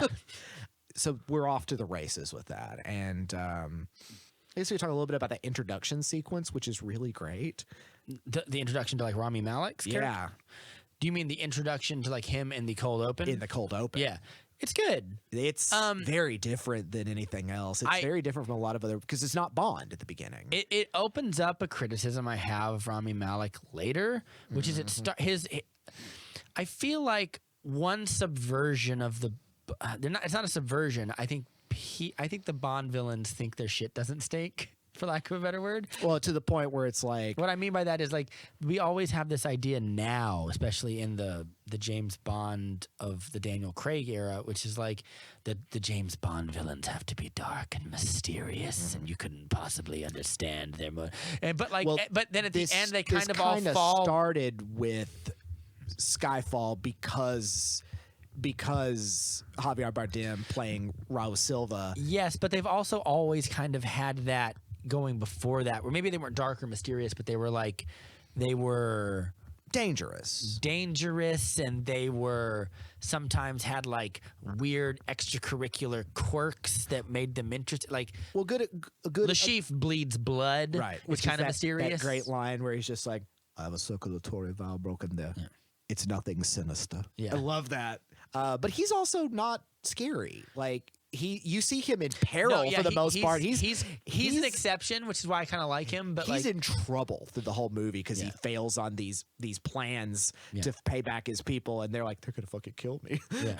When you think of Bond villains, who are some of the first people that come to your mind? Like iconic Bond villains. no, Mr. Bond, I expect you to die. I like Of course. Goldfinger. Yeah, I do. I also think of like Blofeld. I think of Alex Trevelyan in a lot of ways because Of course you do. He was Yeah. the first who is like he was a 00 that, and like other movies have kind of done slightly similar things, but like he was a 00 that But he like, was the first one to really do that. he kind of like, I guess he does fake his own death, doesn't he? he fakes his own death. Yeah. Yeah. But But like he's it's- working with. I don't know how he Orloff. fakes his own death in that movie because he goes for regular James and he just shoots him in the like. How could James The see? blank? How could James see that there be no blood and then he'll be like, Oh, "Yeah, it's well, fine." I don't know if. I know it's a PG-13 movie. But I think it's a matter of like, I mean, now I'm overthinking Goldeneye because we brought that up, but I think it's that he wouldn't believe that Oromov wouldn't kill him, so he wouldn't take a second guess to look back and be like, "Did he really put a bullet in yeah, I in guess his head?" I guess it's a good point. Because it's like he doesn't know he's gonna betray him and like that his parents were Linz Cossacks or whatever that plot. Yeah. But he's one of the ones that I remember. I kind of like Lashif is another one that I kind of see. But And also it helps that it's Mads Mikkelsen, and now we've had a career of Mads Mikkelsen where he's like, Yeah. he's great in everything.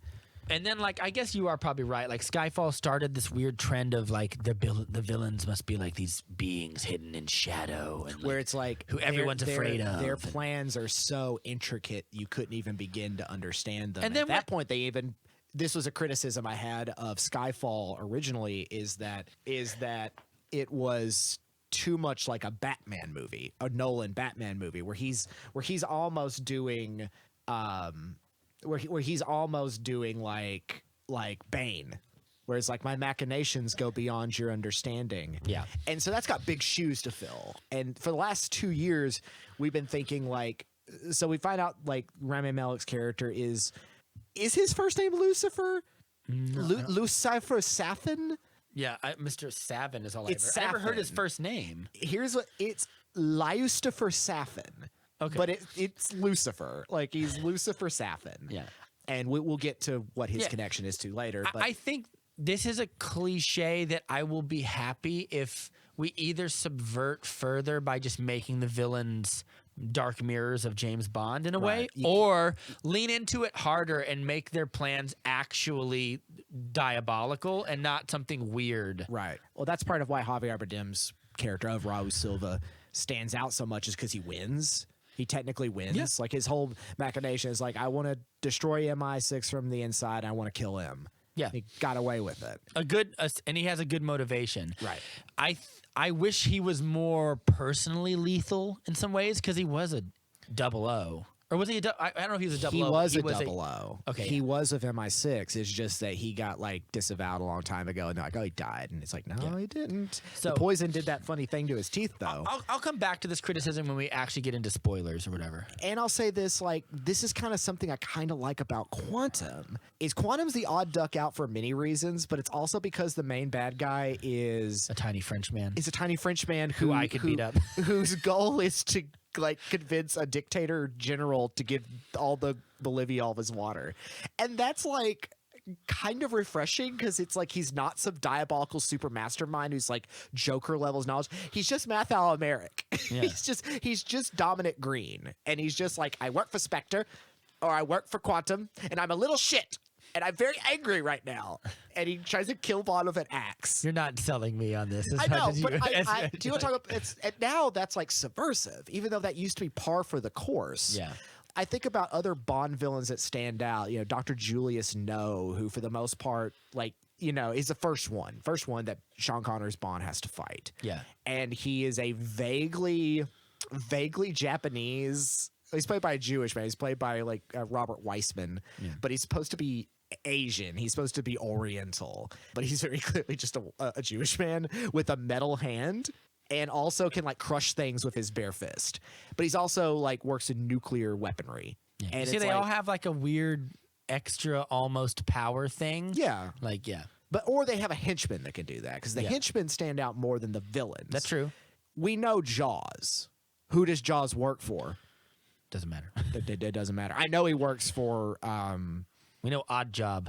He works for. He worked who for. cares? He worked for Goldfinger. Yeah, I can't remember. He worked for. It's been a Goldfinger. long time since I've seen that movie. But like, yeah, like you remember some of them. Like I think Jaws worked for. I don't fucking remember, man. my criticism of Savin is that like his plans are not difficult to figure out. I don't really think even he knows what he wants. That's the thing. Is like his justifications for his actions, we'll get to it in spoilers, are very like, what was the we're plan spending here? a lot of time not talking about No Time to Die, but like We are talking about it, though. but like We're talking about it. But I would love it if in the future I would love James Bond to spar off with someone who is like maybe at the behest of, or not at the behest, but is a result of the decades of imperialism in the third world. And then he has to face like a man whose life was ruined and who was turned into a death squad leader, like an anti-007 essentially. And then he has to reap the rewards of that. And maybe the guy has his only goal is to be like, I just want you to see what you've done and for you to have to live with it forever. Right. Or whatever. And then if I die, I don't even care if I die. Well, whatever. you get the idea that's kind of like before you find out what Safin's plan Someone like is. Baron Zemo in Civil War. Right. You're like, I know I'll lose, but like that's not the issue to me anymore. Right. Well, you get tricked with it because you see those trailers. You've seen these trailers for so long, and that line that Rami Malek has about like your talents die with your body, but mine will live on. Mine will live on forever. And you're like, what is this? We'll get to it. But at this point, we don't really even know who Safin is or what the point is with him. We think that we just see him at the beginning of the movie being shot by a kid. Yeah. who he doesn't kill. He tries to kill, but he ends up saving her. Yeah. Because he's like, we find out he's like, I'm going at, because we cut to. As far as he's concerned, he could have killed her. There's a good bit there where he could have been like, I'm pretty sure I've killed her. like, Well, like those bullets. Late to have a those change bullets of- just kind of just go around. late to have a change of heart. Right. Is what I'm saying. And his reasoning is kind of weird. We find out his reasoning why he spared her, and it's like, okay, all right.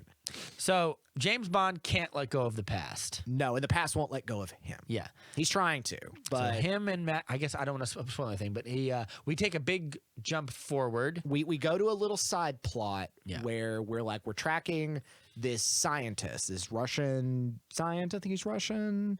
Yes. He kind of he's played by Eastern European bad man. right. Known trope that I love. He's also played by one of the guys from Chernobyl. That's why he looks so familiar. Yeah. He's just playing his character from Chernobyl. And he's creating a virus. Yeah. He I will not get into the specifics of this virus, but I will be like, But we also- for a series that is not comic booky, it is filled with stuff that I'm like, I've read about this in comic books for forever. Well, that's where it's James like Bond needs to pick which side it wants to stand on. Bond gets a little techie in this. That's actually the most fun I had with this movie is particularly this sequence coming up where they're in Cuba. I agree. No, they're in Jamaica. They're in Jamaica. Oh yeah, they're in Jamaica and then they go to Cuba Jamaica later. because that's when he meets Ana de Armas, who He meets her in Cuba. He meets her in Cuba. Yeah. That's right. He meets they go not to, 007 in Jamaica. right. He goes to Cuba, Yeah. and meets with Ana de Armas, who is absolutely wonderful. I would watch a whole movie with her character. She's great. She's She's charming. she's charming. Way too pretty. You're gonna attract all the attention to her. You need to fly under the radar. But they go to like a pretty person. I know they do, but ugly it up a little bit. Wear something less revealing, please, for modesty's sake. They kick ass, Yeah. and you find out like, oh, something here relates back to Since we're in Blofeld. non-spoilers and stuff, I do want to say like great action sequences in this movie. Yes. They take a while to really find their footing, but Because we they're also pretty should good. note that this is Cari Joji Fukunaga. Yes. This is the first American to ever direct a Bond film. Yes. And this film looks great. Mm-hmm. And the sequences are great. It's just, They're kinetic and intense. I want to at least throw and this just in. right enough, just the right amount of fun. And I felt like I wanted to throw this in earlier, and now I get a chance to say it. One of my critiques about this movie that's not spoiler related, this film is a great reason why we should bring back the intermission. We should bring back the intermission in theaters. Because this film would have been fine with a 10 to 15 minute intermission. You think so? Yeah, I think because it's broken in two distinct parts, and I think right now with the modern sensibility, people chow down on stuff. They need to go to the bathroom. They don't want to miss anything. We're all on our phones. We're all doing We this. did have a 4-hour Snyder cut. We need, so I like- think, I think bringing back the intermission. The if these Batman's going to be like blockbuster- 3 hours. Yeah, if we're gonna make these movies balls to the wall, long as hell, we need to bring back the intermission. Because like back in the 40s and 50s, they had nice intermissions all the time, and those movies are not that long. They don't even have to be 15-minute long intermissions. Yeah, they can be 5 minutes. You could do like 3 to 5 minutes. Put a piece of your music under it. Yeah. Put a timer. Yeah. For a movie like this. Yeah, your film will James Bond will return in 4 minutes. Yeah. And I'm not saying that in jest. I mean, I think that's actually be a really smart idea. And movie's also the longest Bond movie. yeah, so. and movies are not going to get shorter from now on. No. Like the blockbuster films are only going to get longer. So I think this film is a great.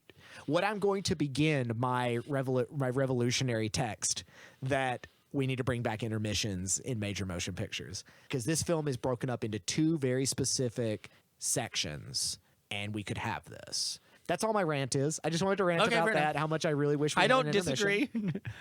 Well, we're also getting so used to streaming culture where you could pause it at any time and go take a piss or go the mix inverse a drink. of that is if like a movie studio, oh god, if a movie studio puts out a movie and it has an intermission, they're like that 3 minutes cost us X amount of dollars because that 3 minutes over the course of 3 weeks is like 4 more of those movies we could have shown or whatever, and I'm just like, yeah, I guess, but like, I you know see what? that production note, but also like watch the concessions. Yeah. They go back and buy more. Watch that, yeah. Like, that's true, but the movie theaters take the concessions. That's Right, the difference. that's They don't not get the movie. The movie people. also, who make there's the movie also the don't. possibility that people will just leave. Well, they already paid for the ticket, though. No, they're not going to leave unless the movie's real bad. Bad. No, Well, at that point, I think people really You'll leave just- anyway. Well, Like- or they want to stay and see how bad it gets, so they can be part of the conversation. I've never walked out of a movie. Not once. I've never walked out of a movie I paid for. No. Yeah, I watched like I've and I'm thinking ran of- out of movies that scared me. I'm thinking of the worst movies I've seen. I saw Hot Pursuit with Reese Witherspoon and Sofia Vergara, and I had a miserable time Ooh, watching it. that sounds like a bad. It's not good. Yeah. And it's not a good movie, and I watched the whole thing. As I mentioned before, I probably commit to my probably mistakes. on here, I mentioned before that when I was a kid, I saw Starship Troopers in theaters. Yeah, Accidentally, not accidentally. We went and saw it. it's a but, great accidental movie but, to but see. they had no idea how to rate it. And so it was like they let us kids in to watch it. And by the time that guy gets his brain sucked out, that was my last straw. I ran out screaming. How old were you? I was like 11.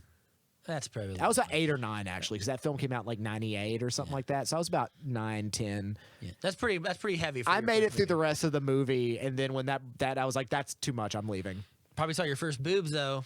Right, not the Dina first, Meyer or but there was a whatever. lot of boobies in that movie. Yeah, yeah. no- But back to No Time to No Die. Time to Die, because I do want to talk about this movie. It's just been long enough that it's like hasn't really stuck with me as much as it could, except for certain parts. it stuck with me a lot more than I thought it would. Actually, to It be stuck with me honest. more than Spectre. This is a good movie. I think the best parts of this movie are the parts that I'll come back to the postmodern idea of Bond, the parts where he is confessing his love to someone. Yeah. It just strike me as very human. The parts where he's palling around with someone and making jokes, a lot of great jokes in this movie. Yeah. A lot of great, not even jokes, like a lot of great quips, a lot of him looking up at the new 007 like, I fucking got you, bitch. We should Like- also mention this. Yeah. He's retired, and everyone was making a bit of a fuss of this, and they're like, "Oh, there's gonna be a new Bond." No, it's She's not a new Bond. 007. She's the new 007. They only have so many numbers, so it's like 0032. Probably That the doesn't rest sound of as them good. Well, died. We can Oh, only no. have like at most, 12 or 13 double O's. And this is so we're getting into too many syllables. And this is Lashana Lynch, who is Maria Rambeau in Captain Marvel, yeah. and she's an English actress, and she's delightful in this. Mm-hmm. She kicks a lot of ass. She matches with him really well. But she's still got that wet under the ears kind of thing where she's frustrated so much at his like dogged like Style. proficiency Yeah. at things. I talked as we left the movie. I said I would really have hated it if they turned her into the. I said this with Cowboy Bebop downstairs. If they turned her into this invincible, can do no wrong woman, and she's constantly foiling him, and he's just an idiot now. It's almost the opposite. Yeah. She's not an idiot, but he is famous in his world for a reason, and even retired, he's still got it. Right.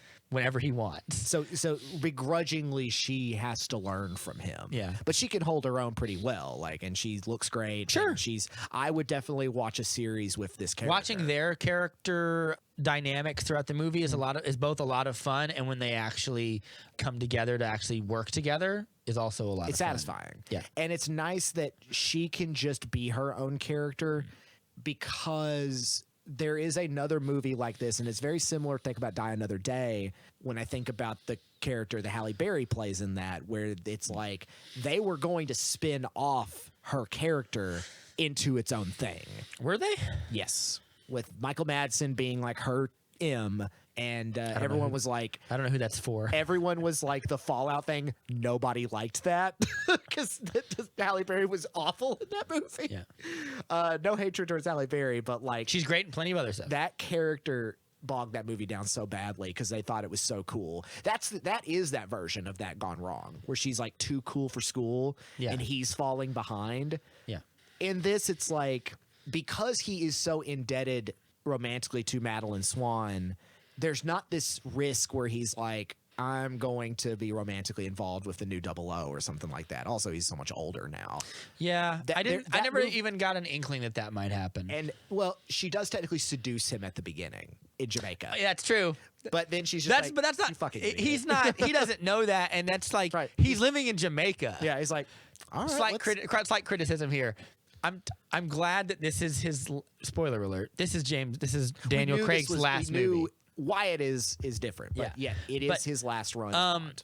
At the beginning of Skyfall, he accidentally gets shot by Moneypenny. Yeah. Just spends a year on a beach.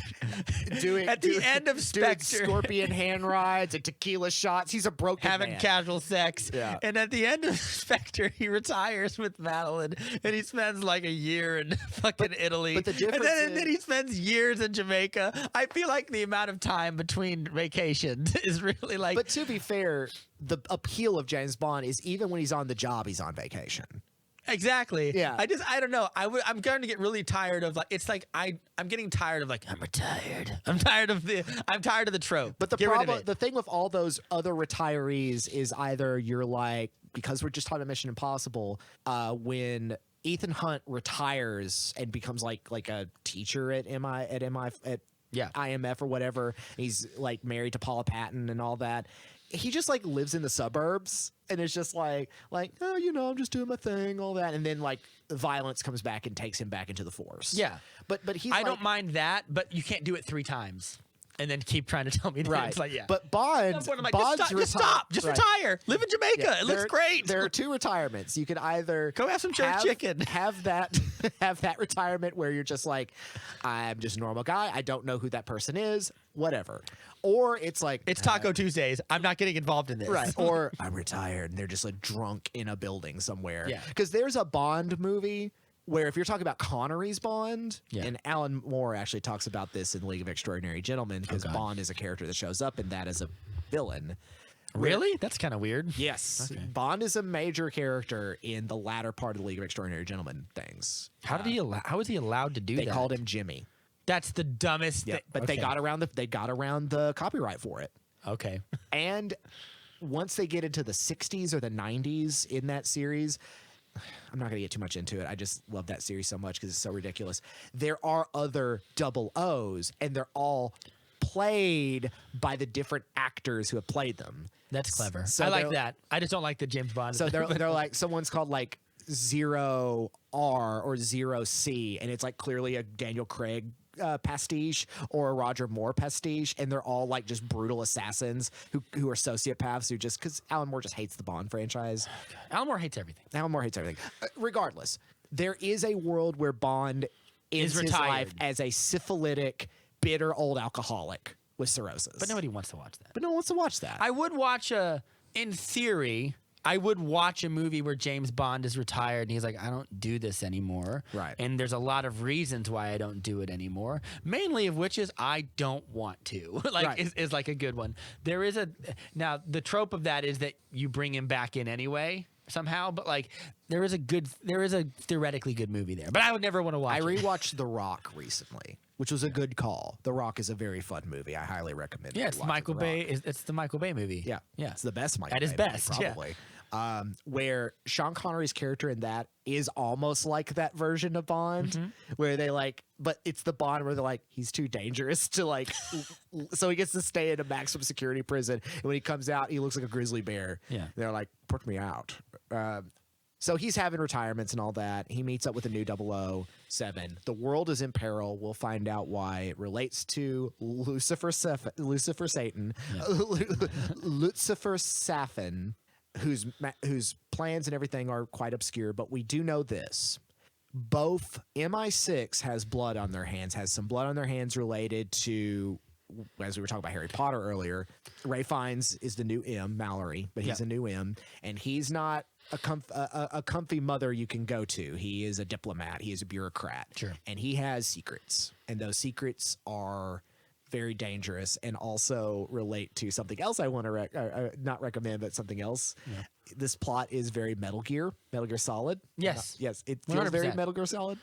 Which is why, like, when we get to like the next, we'll talk about who should play the next James Bond. Well, that'll be a whole thing after we're done. But like, I hope that when we do get to the next James Bond, we can get to a point where like we are getting into like a point of like what is science fiction and like what is the future what of is James new Bond. warfare? Yeah, like I'd like to get cyber warfare is the new warfare. Yeah, like at some point, like 30 years down the road, like or whatever, some ideas of viruses like that might very well be real things or whatever, or things that are being thought up by a defense department or whatever. So like, well, if you're a conspiracy theorist, you already think that that's COVID. But like, so like if we're gonna do that, like I'd like the next James Bond to maybe have some more like otherworldly elements, not otherworldly, but like more like science fiction-esque elements. So kind of a return to the original, because the originals are very silent, very science fiction. Yes, like why not? The motherfucker goes to the moon. I remember. He goes to space. He got space lasers. Space lasers. Yeah.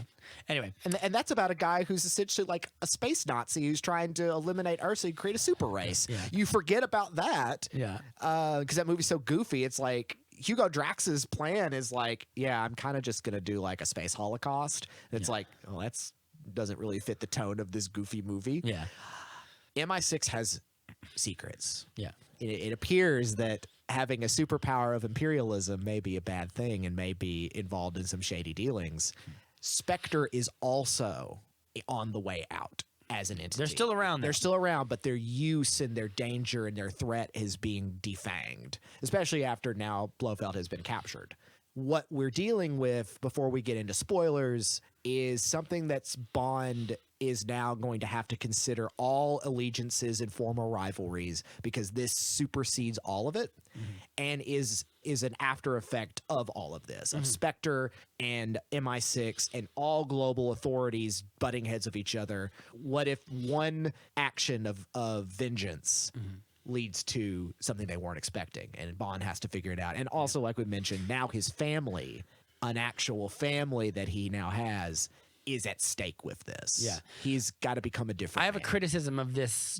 Well, do you want to go ahead and get into spoilers now? Yeah, that's fine. So we're going to go ahead and get into spoilers. We're going to talk about the movie. Obviously, you and I both recommend it. So if you heard this, you should definitely go watch it. It's great. It is overlong. It is I'll say this. It is the only Bond movie that you can't watch by itself.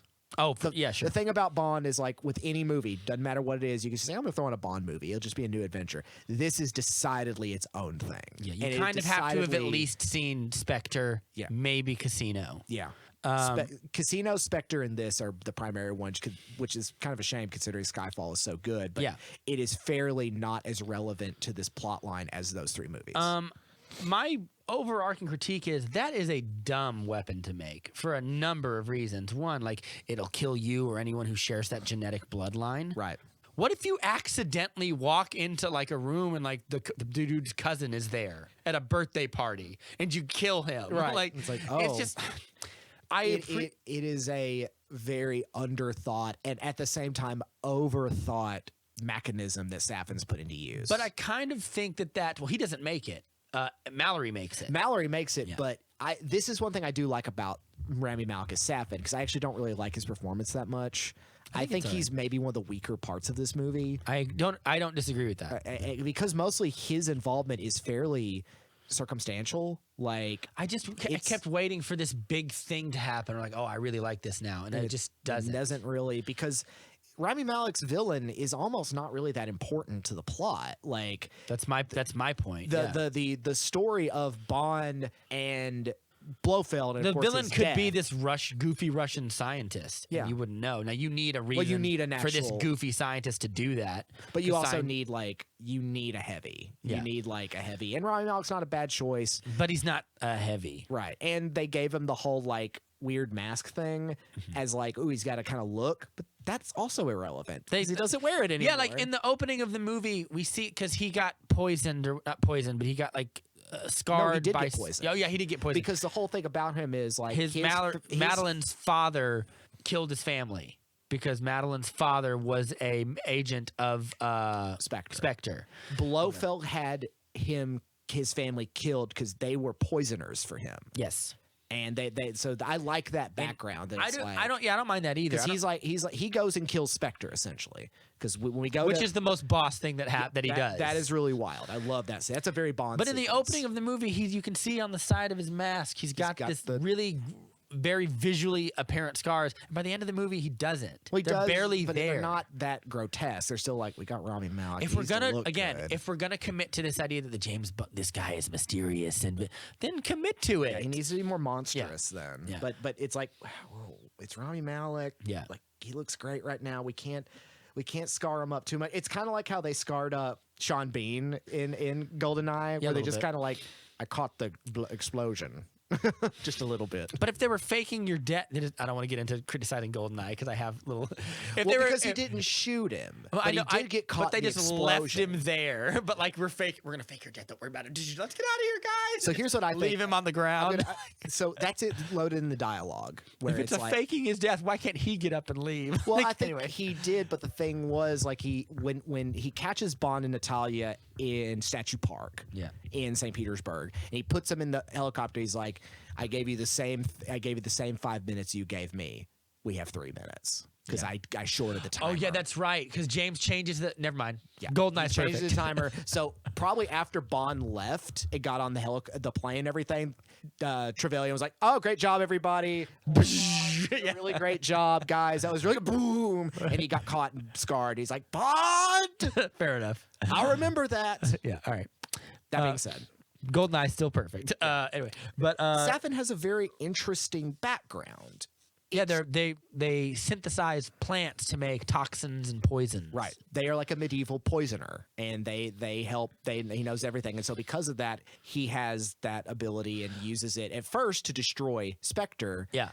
And then what I thought was going to happen that they drop entirely. I did several things that I thought was going to happen with these plants, but keep going. You start. I thought he was going to take one that numbs his pain and he's going to beat the shit out of James Bond. Okay. Or something like that was going to happen. I was like, that would be cool. Or that one of his guards would or something.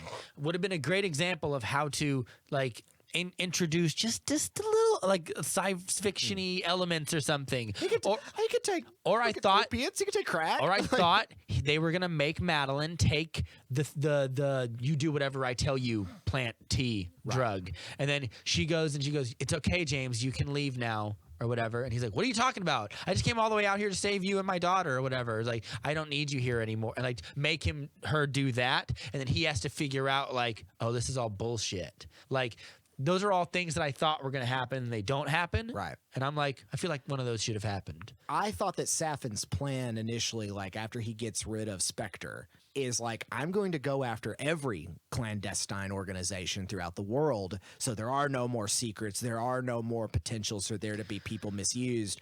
And I'm going to just blow open all of this for everybody. And instead his plan is just like, I'm just going to start like Start killing people. Yeah.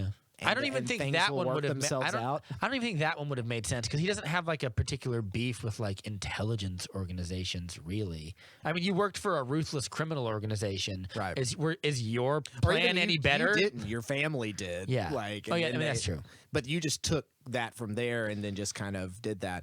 The one thing about this movie is because we get just that little bit of Blofeld, which I think is fine. I think that's as much. Oh, no, I thought that Christoph was Waltz as you need. I thought that was the exact right amount, and I also I predicted that he was gonna accidentally get Kill him. killed. Yeah, because that moment that he like swipes his hand around, I'm like, oh, he's dead. Yeah. And he's not in on it because you see Christoph Waltz play that frustration of like, nothing worked out quite like I thought it would.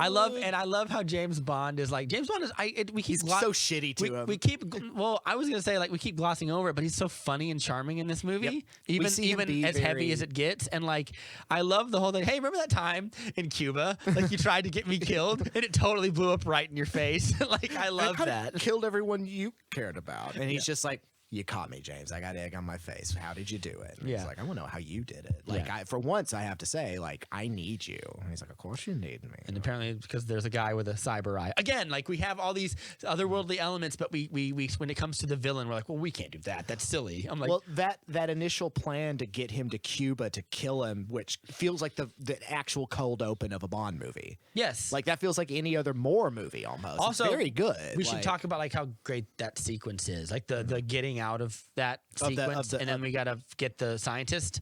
Awesome, Really solid. Yeah. Really solid. And Ana de Armas is also just murdering people, and it's a lot of fun. Yeah. You mentioned like him just walking out the street corner, like blasting people. Yeah, And I'm James Bond has no tactical awareness when he fights, which is I think he does, because those guys are shooting elsewhere. He's just like, take you out. Y'all aren't looking.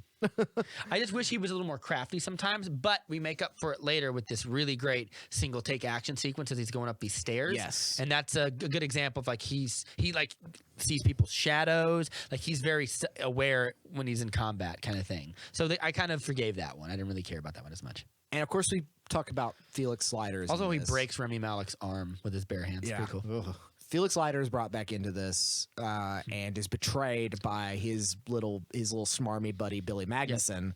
That also reminds me that sequence. Love Billy Magnuson, by the way. Yeah, He's great in everything. The sequence we get in the woods also really Dope. good. Really good. Really good. Yeah, all the action sequences really fucking solid. You know Billy Magnuson, right? Yes. You've seen him in things? Yeah. Yeah. He's awesome. Yeah. He's so shitty at this. Yeah. He's real greasy. such a little coward. Yeah. Felix Leiter dies. Yeah. This We get a nice little send off, and he goes like, "It was a good life," or whatever, or he says something like, "They have a little moment together before he finally passes away," or whatever. drops him in the boat and everything, and so now it's personal. But then he, there seems to be this like contingent where he's like not necessarily back in MI6. Mallory's not having it. He's sus. Like Mallory's still sus and kind of like, I don't trust this guy. And in fact, he's like, the last M would find what you're doing to be very shitty and like not good. And he's like, don't you question me. Yeah. Don't you question me. There's also a great line when he comes in there. I just want to get in like talking about like how good Daniel Craig is, because I feel like we're glossing over. We a are lot of it, glossing over it a lot. But like, He's there's a great part He carries his movie real well. Yeah. He's so many emotions. when he comes in to meet Mallory. He tells him like, "Did that desk get bigger or did you get smaller?" He's And then as he shit- leaves, he goes like, "The desk's definitely the same," or whatever. Basically saying like, "You're not half as good a leader as I remember you being." Right. Or your ego can't match your predecessor. Yeah. Like you will never be him. Yeah. No matter what happened. You can't be Judi Dench. Yeah. You're too much of a bureaucrat. What are some of the things that I guess we're talking about a Well, good also bit. like we get Q, we get Moneypenny, we get the team together. They're all team bonds. We do get Moneypenny. It's nice to see Moneypenny. Yeah, Naomi Harris, who of course is the first time we see a Moneypenny back in Skyfall, who actually like shoots him. Well, and also shoots other people. Like, She she's didn't a mean capable, she didn't shoot him on purpose. Yeah, she's a capable agent. And Doesn't he never- always sleep with Moneypenny? No, Isn't that always no, a thing? no, or is she they is she always the exception? Flirt with each other. Okay. Lois Maxwell, Samantha Bond, all the other Moneypennies, is they've got this like tit-a-ta, his girl Friday, like he leans on the desk and is like, Moneypenny, when are we going to get married? And she's like, oh, James. Okay. Because fair she's enough. always like So she's kind the of exception to the rule. mousy girl next door, but she's not a Bond babe. Yeah, she's the exception to the Yeah, rule. She's exception to the rule. They're always like, if everything goes sour, you and I are going to elope, right? But now the idea of a secretary is weird. So she's actually just like a field agent who does clerical work now. Right. Because she's like Except in used this, a gun. She's a secretary. Yeah. in this. But we're okay with that now because we know that she's a badass. Well, we've seen her be in the field, which is usually what happens. Like after you've been in the field for a while, and then they just like Also, put you behind rewatching Casino Royale, there's a little moment when he first meets Vesper on the train when they're heading to Monte Carlo, and she says something about like a- I'm the money. I'm And the she money. says every penny of every it. penny of it. Yeah, and good. it's like, is that? It's like, no, it's just a little. No, goof. it's just a It's just a joke, little but, like, goof. But it shows like Moneypenny. My favorite part is that she tailors his suit for him, having met him. It's tailored. Yeah. That never hit me until the night I listened to it. And I was like, oh, she literally sized him up, and it was just like, and because he's just like, it's tailored. If I half expected Bond to say, "Does that mean you were looking at my dick?" or whatever. It's just like, I don't have to. But it's a good movie. They're Casino so Royale. good, and they're. But also, I mean, what do you think about the chemistry between him and Lea Seydoux? I think it's much more. As much as like the fun flirtatiousness of him and Eva Green is, I kind of in this movie. I don't really like an Inspector very much, but in this movie, it's very sweet because. At the beginning of the movie, we've implied they've been together for a good long, maybe not a long time, but like at least a good while. A year and a half or so. And they've been having fun gallivanting around Italy, eating bread in the daylight and having sex or whatever. It's a great life. And at the end, Spectre comes and drives them apart or whatever. But at the end, that's why I love like it's not the end because when he tells her like let Vesper Lynd fully go. That's kind of the arc at the beginning is like you have to let her go. And he goes to the grave and the grave is a bomb, which also that's a reference to another Moore movie. Is it really? Yeah, I don't know which one, but it opens with him visiting the grave of and I can't remember the woman's name, the character at the end of The Living Dead. On Her Majesty's Secret Service, the one who gets assassinated. He goes to visit her grave at the beginning of this movie. Do you remember this old Bond movie where Not really. Where Blofeld is not played by any actor? You just see the back of his head, and he gets a helicopter and picks him up in a helicopter and drops Blofeld into a smokestack. No, I don't. Yeah, I don't remember which movie that is, but that's how that movie opens. Is Roger Moore going to like give like a flower on her grave? And then has to fight Blofeld in the cold open and kills him. And then the movie continues. Okay. It's goofy as all get out because he hooks his wheelchair onto a helicopter. Like, Bond, please let me go. I'll give you whatever you need.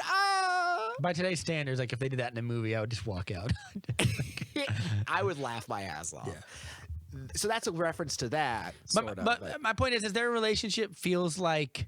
They're definitely really in love, and they have a nice little conversation about like what it means to let go of something, and then they split up because he can't let go, and then years later, she's in danger because of him. Yes, and it's like you can't be with me anymore. And there's that really like emotional scene where he puts her on the train, like this is the last time you'll ever see me, or whatever. Which is that's where we get the Billie Eilish opening and everything. Talked about that. It's a song. Yep. Do you like songs? I love songs. I love songs. Listener, if you love songs, there's a song at the beginning of this movie. Yeah. Well, a long time into the beginning of the movie. About 15 minutes into the movie or whatever. That song, I'll have to listen to it again. Honestly, like the chorus had too many beats very similar to Writing on the Wall by Sam Smith, which I've listened to that song a few times. I like that song quite a bit. Yeah. I don't like it in context of Spectre, but I do like that song. Sure. You can like a song outside of I like it more than the fucking Jack White, Alicia Keys. Yeah, me too. That song's garbage. Later on in the movie, when he goes back to her house to like rescue her or whatever, and he meets the little girl. Yeah, I think it's the first time we see the little girl. Right, actually. And it's the first time where you're just kind of like, and she lies to him and tells him it's not yours. There are children in James Bond. Yeah, I've never seen a kid in James Bond ever. Yeah, and he tells him like, I can't remember exactly what he says, but he says like, after all the years of my life or whatever, I'll never love anyone the way I loved you or whatever. And it's like a really great tender moment, and it's lovely to see them reconnect. I actually don't think they even share. They don't even share like a on-screen kiss in the after they split up. Yeah, because the reason why they come back together is because she's Blofeld's psychologist, and he only much like Hannibal Lecter. It's like I only speak to one person. Also, if you're Mallory, fuck what Blofeld wants. But he also I'll only speak to just have fun sitting in nowhere. But like also, is what I'm saying. Blofeld's fine with that because he also apparently has a connection to the outside world. Oh yeah, anyway. but he didn't know that. Right, Mallory didn't know that. I would not have given him his little pet psychologist to talk to. I would just be like, no, sit here and do nothing. Well, he's like, I have to find a way to talk to him somehow. I've got him. I guess. I mean, you could just let him rot, you know.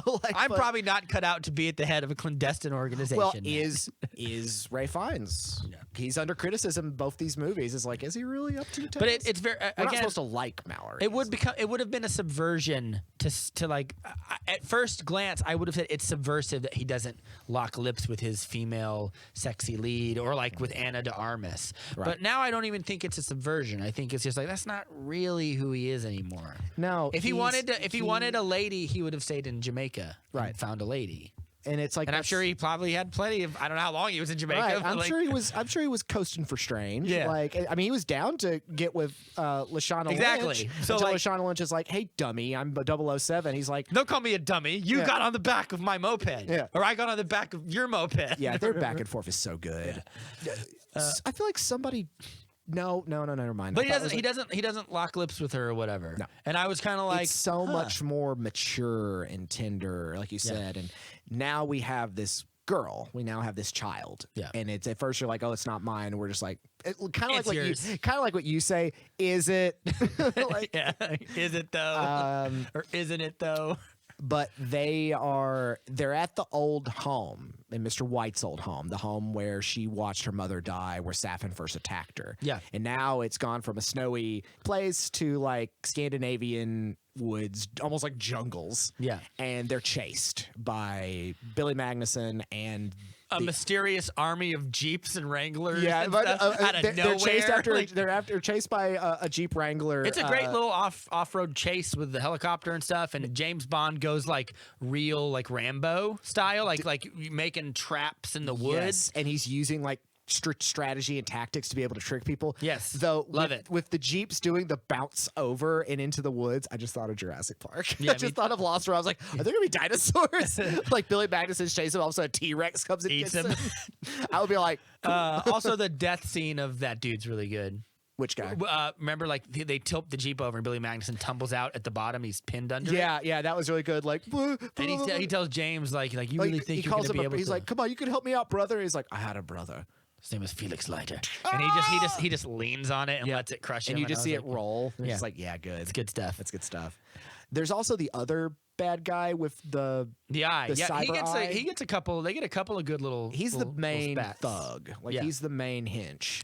I like that Cari Joji Fukunaga knows like. Well, I don't think we get. Well, I guess we get Dave Bautista in Spectre. Yeah, Mr. Hinks, which is Yeah. actually really cool. Good. Who do we get in? Do we get a weird bad guy in Skyfall?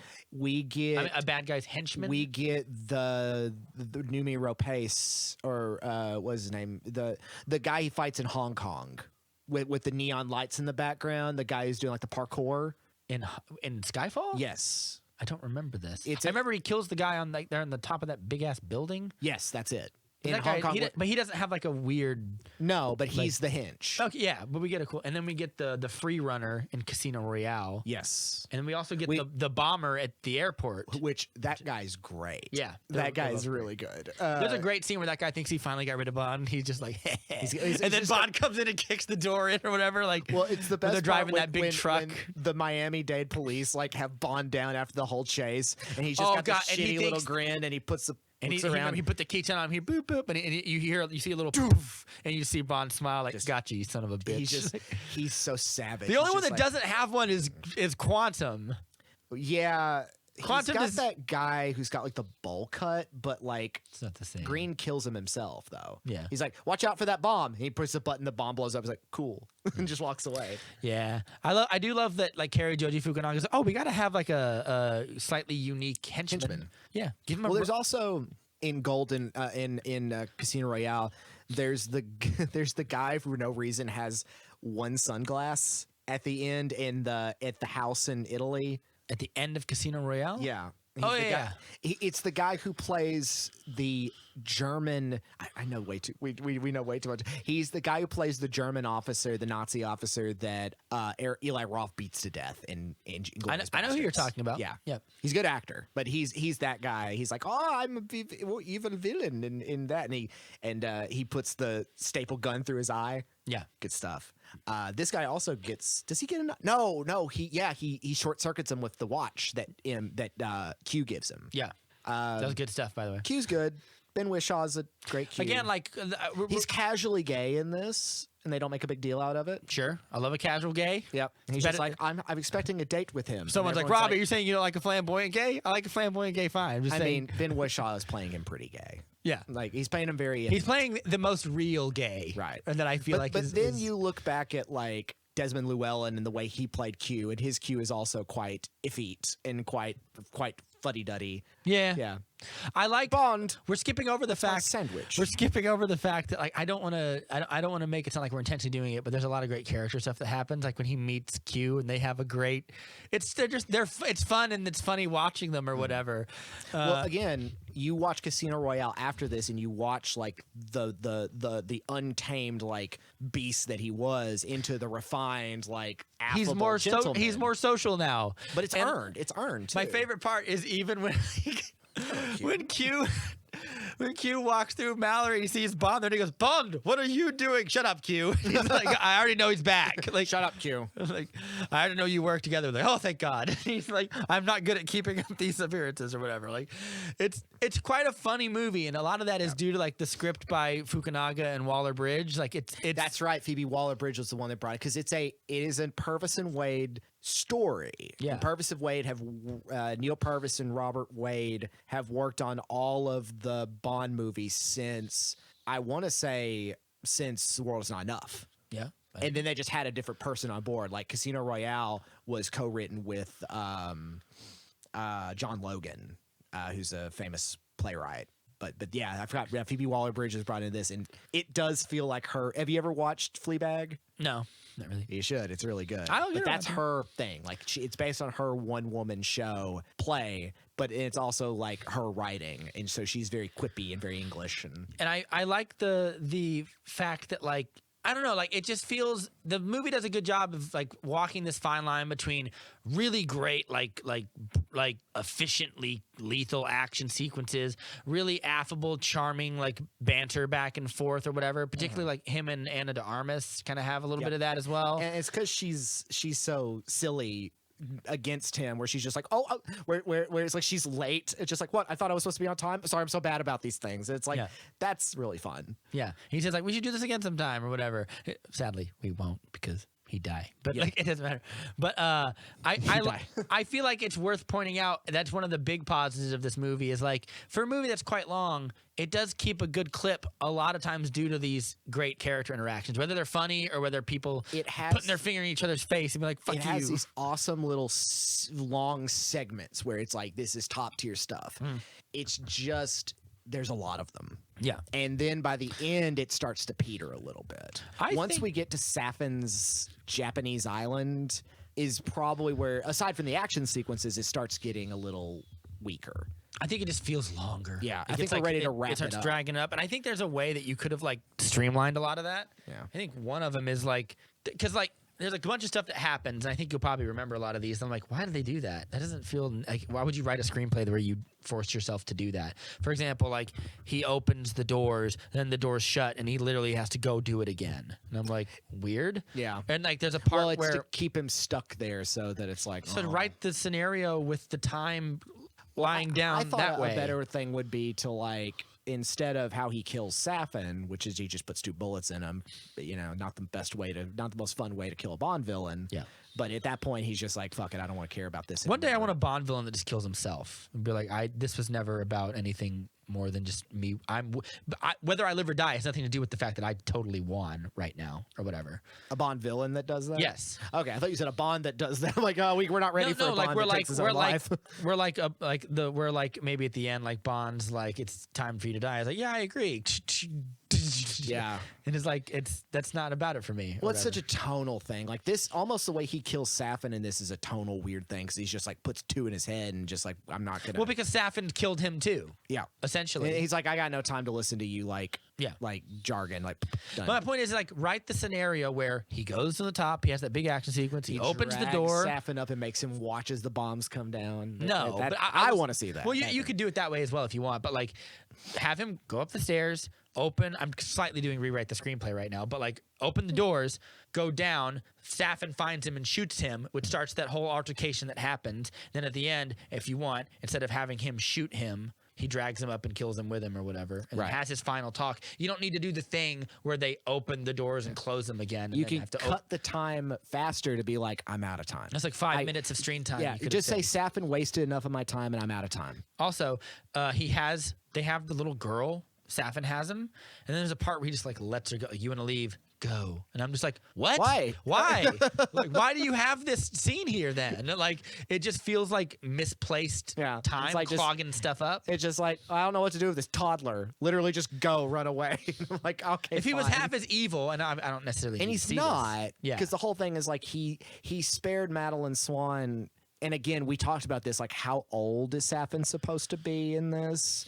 That's true. Because like I don't think he's it like, I was matters. transfixed by your eyes and everything. And it's just like, do you mean romantically? Because she's supposed to be like 10, which is weird. I think that he was probably supposed to be like 18 or 19. Right. in And that that's why opening, he's wearing a mask. Yeah. So it's not like we because can he's relatively young. Right. And now he's like, how old is Rami Malek? 40, maybe? I don't know. No, Rami Malek's about 35. That clocks out. Yeah. Yeah, that works out. So like, I think that's how old. The age stopped bothering me after a while. I think it actually makes sense. Because also you have to bring in the age stuff with Leah Sudol and Daniel Craig, and it's like we're not really thinking about that. But another thing that you could have changed is like there's this big part where they You're separate. right. Rami Malek's 40, Yeah, where they separate Leah Sudol from her daughter. and Leah Sudol is 36. Okay, oh, she's older than I thought she Yeah. was. She looks great. I think it all checks out. It all checks out. It's just like they make a big point of giving him scars, and then the scars are gone. So I was like, how old is he supposed to be? Is he ageless? And I don't know. I thought that was a thing. Like, Because he talks the same. He has the Right. same voice when he kills them in the beginning or whatever. I thought it was just to be like, it is the virus has worked my genes. I look the same as I did the day. But it's like he didn't, because he was a little kid Yeah. when Blofeld had his family killed. It doesn't really matter. It doesn't really matter. He's just a Bond villain. Another thing you could have done to save time is like instead of having you separate Leah Sudol from her daughter, and then you put Leah Sudol in that room with the henchmen, like you're gonna drink this fucking thing that makes you do whatever we say or whatever we tell you to do. Do you remember that part? Yes. And then like Which that kind of goes nowhere. yeah, she outsmarts him and just gets out of the room. And I'm just like, if you're gonna do that, just keep her with the daughter the whole movie, and have her and the daughter together when Daniel Craig rescues them or whatever. Like it just feels like the stakes will stay the same if they're together. Like it's not gonna like, which is why I was like so certain when they separated them. Oh, he's gonna make her drink a thing, and then she's gonna be like a mind controlled slave for a little bit, and James is gonna have to, and then like, oh, they're not doing that. I think it feels like since they brought it up, there's a world, as I've said, there's a world where that script exists, but they were like, we gotta end this movie somehow. Yeah. If it stays any longer, the audience is gonna get restless. Yeah, and there's also this big thing about like we'll cause an international incident if we just start bombing this stupid island or whatever. Yeah. And I'm just like, it's like it's neutral like territory, so it's like wasted screenwriting Yeah, time. it's We don't need to know that. We don't need to know Right. that. It's unnecessary stakes, because it's like we have to bomb this place before the U.S. gets here, before the whole world comes at us, and it's like I don't even really. It's In just, fact, the better way might have been to just give them more explosives and just write that out entirely. And James Bond kills himself. right. That, Or that way it's- you spend less time talking to Q. or he's to like, M being worried. or he's like, he lies to them and says like, That'd be M, I need you to go ahead and fire from the ship, and he's like, are you clear? Yes. I'm clear. Yeah. And like we need to do it now. We're running out of time, and it's like fire the missiles. That actually would have been better. Right. We don't need to like worry about like doesn't it's need to be an it's a movie. We don't need to Right. worry about like There it's could an international incident. Well, Like, there could still be a time clock where it's like we have to do it before this, And then but what- it could be anything. and then what you do after he says he's clear or whatever, like to M, a few minutes later, have them still talking on the walkie-talkie about something or Be like, whatever. Bond, and then, you're going to need and a then realize, debriefing and then after have we're done. M catch him lying and be like, "You're not clear." And he goes, "Because he hears something in the background or whatever." And he's like, "What was that?" He goes, "Is that the alarm from the thing?" He's like, "Bond, you said you were clear," or whatever. And he goes, it's like- and then he goes like, "It's been an honor, gentlemen," whatever. Like, and then been an like honor. turns it off or whatever. Yeah, I don't know. You have him be like, Bond, after we're done, we're going to need a serious debriefing. He's like, to belay that debriefing. What Yeah. do you mean, Bond? Yeah. Bond, aren't you clear? And it's just like Yeah, just something like I just feel like that could have saved us a little bit of time. he starts talking like Bruce Willis in Armageddon. It's just tell him that I love him. Yeah.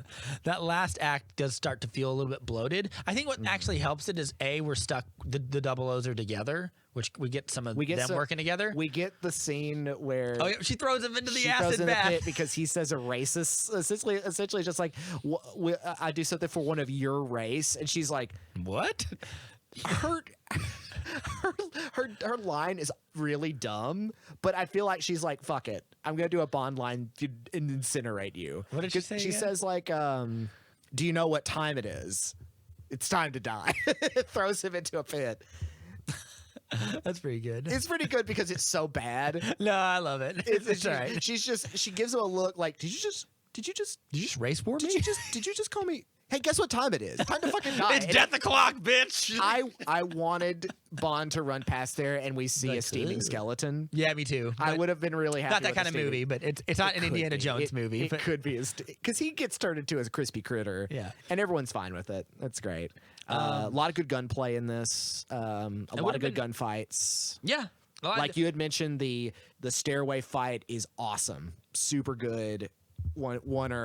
Things are coming out of other walls and he's having a fight. He's getting shot and having pain. Yeah, it's good shit, man. It's a good. It puts into shows how much of a beast he is. Yeah, it puts into sharp relief like how kind of like boring the end conflict is with him and Savin. Is it too much to ask that like the bad guys in the Bond movies are also physically fighters, and physically adept? Like that, I feel like that's something that we haven't had. Well, it's also not traditional. Usually, because the tradition they have a henchman that does it for them. And the tradition has always been like the Bond villain dies first, and then the henchman comes back at the end. Yeah, that's almost. Well, that's always, like almost action. That's like Die Hard does that. You kill but Gruber. Die Hard did that fucking because Bond did it first. Yeah, that's true. That's a good point. One of my favorites, actually being in Tomorrow Never Dies, which is again a movie I don't really like, but after Jonathan Pryce gets killed because he's an ineffective little media mogul nerd, Stampler comes back or whatever. Stamper comes back and he's and they fight on top of that water thing, and that's like kind of cool. That's like a really good scene. Also because he just throws a drill into Jonathan Pryce. Give the people what they want. No, he just gets drilled. I'm like, that's good. That's fun. Yeah. But yeah. There's that cyber eye henchman at this point so doesn't matter because Safin so doesn't matter to the plot that it's like we don't need a henchman. Like, the fact that his motivations are weird, vague, and murky don't help the fact that third act feels it's not a bad third act, but it's just like there's some fat on it. The villain is so inconsequential to Bond's ending. It's almost like Safin's in the way of Bond's death, and not to mention it's one of the best parts of the movie, so like I can't knock it really, but like this movie also deals with the dissolving of Spectre too. Yeah, so we have to deal with the holdover from the last movie, which adds more time to this movie. It's so final, but that part of the movie is like when I liked that part, so I want to keep that. That's a note I made to you, is like there are things about this that feel so final, like Felix Leiter's dead, Blofeld's dead, Bond's dead. Yeah, it's all over. Yeah. And at the end, they all give a little, toast with scotch to him. And we get that really great final part with her. She's driving with her daughter, and she says, like, I want to tell you a story about a man. See, I didn't like it. I loved that. I wished, I don't know, it just felt like. Well, also, I wasn't as emotionally moved by it. Yeah. But I actually liked that part where she's like, I want to tell you a story about a man. And I was like, I like that. Are you gonna tell her? Are you gonna start with Casino Royale where he murders the man? I want to tell you about a man.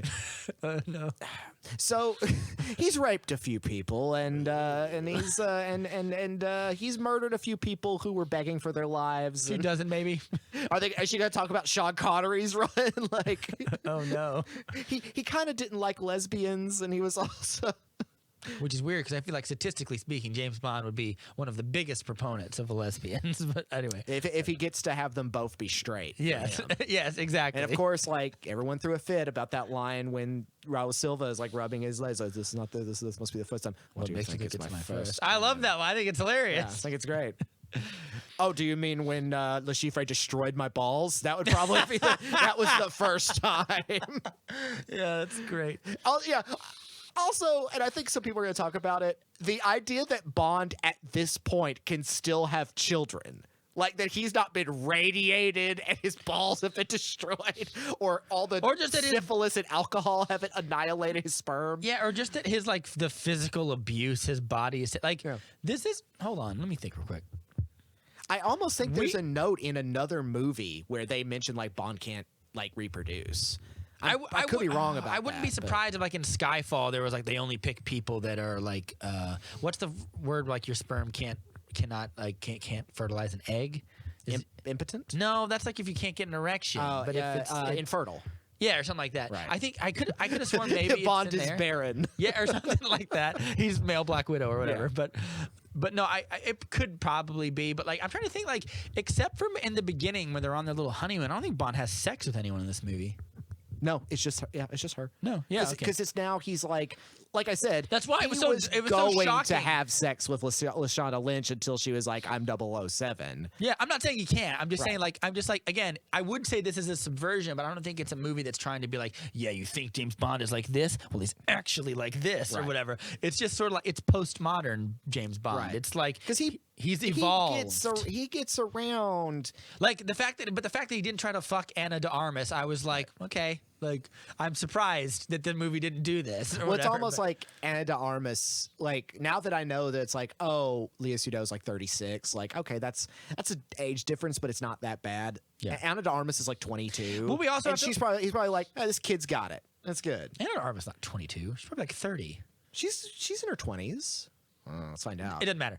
But I've been looking at everybody's age as I've been going down. Like, who's how old do you think Daniel Craig is right now? But I also think the Daniel Craig movies happen in like a more condensed timeline. So Daniel Craig's probably in his like early 50s by now. Yeah, 53. But like I feel like over the course of Casino and Quantum happen back to back. Like in a course of several weeks, probably. Also, you're right. She's 33. Yeah, I know. I have a good eye for the age, but my point is, so like Casino and Quantum happen back to back, and then he has a little break off in Skyfall. And then but Skyfall's its own thing. But since Casino Royale, it hasn't been 15 years. No. Like so, like the age range is probably supposed to play more like she's 35, he's 45, or something like that.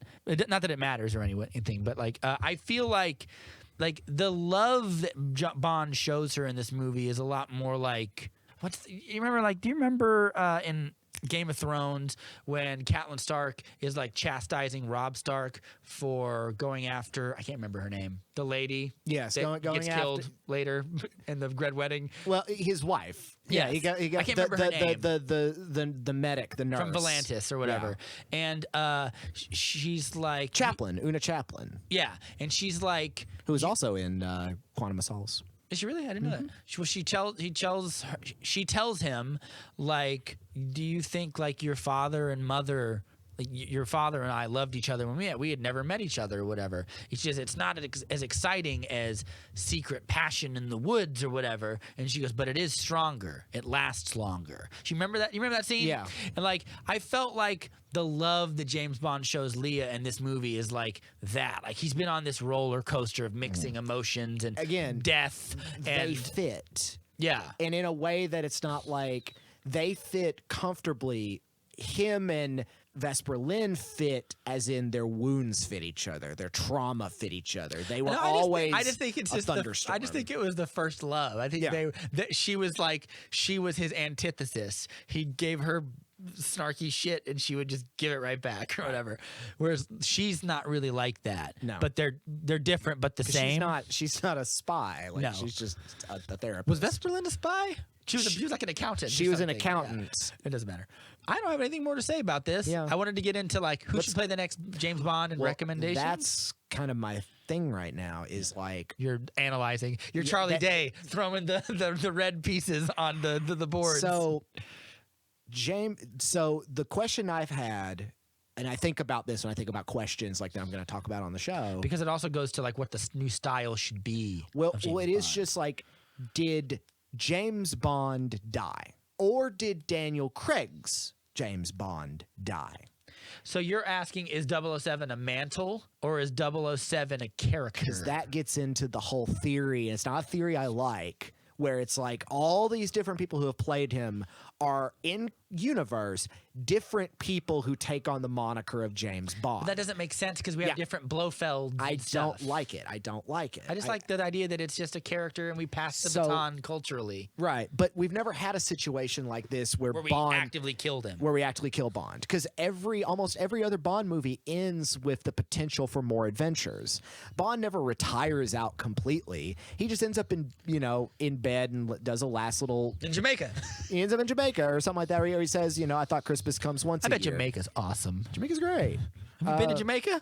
Well, Then you don't know that it's great. Jamaica is where Ian Fleming wrote most of his books. Oh, really? Goldeneye was his villa that he had in like Port-au-Prince or somewhere. The fact that Ian Fleming had a villa makes me like him less. There's a lot to not like about Ian Fleming. Trust me, there's a lot about Ian Fleming was new a James racist. Bond. New James Bond. What were we talking about? So it is going to, because you were talking at the very beginning about this, what does this Bond mean to me? Yeah. And what does it mean to you? And therefore, what does it mean to all of us? Is we've not grown up in our teens and in 20 years of this character specifically. We've not grown up with a Bond like everybody else has, the older folks. Yeah. We've grown up with a Bond who has an arc, a singular storyline, a beginning and an ending where he grows as a character. Nothing else is like that. Yeah. Sure, movies may talk My back to grandfather the other didn't care about whether like James Bond grew as a character. and neither did anybody else. Neither did Our film the Albert Broccoli. What happened is like we grew more cynical as an audience, but we also like what we value in movie making and what we value in changed and storytelling grew, has yeah. changed. We don't care for episodic anymore, something that I miss.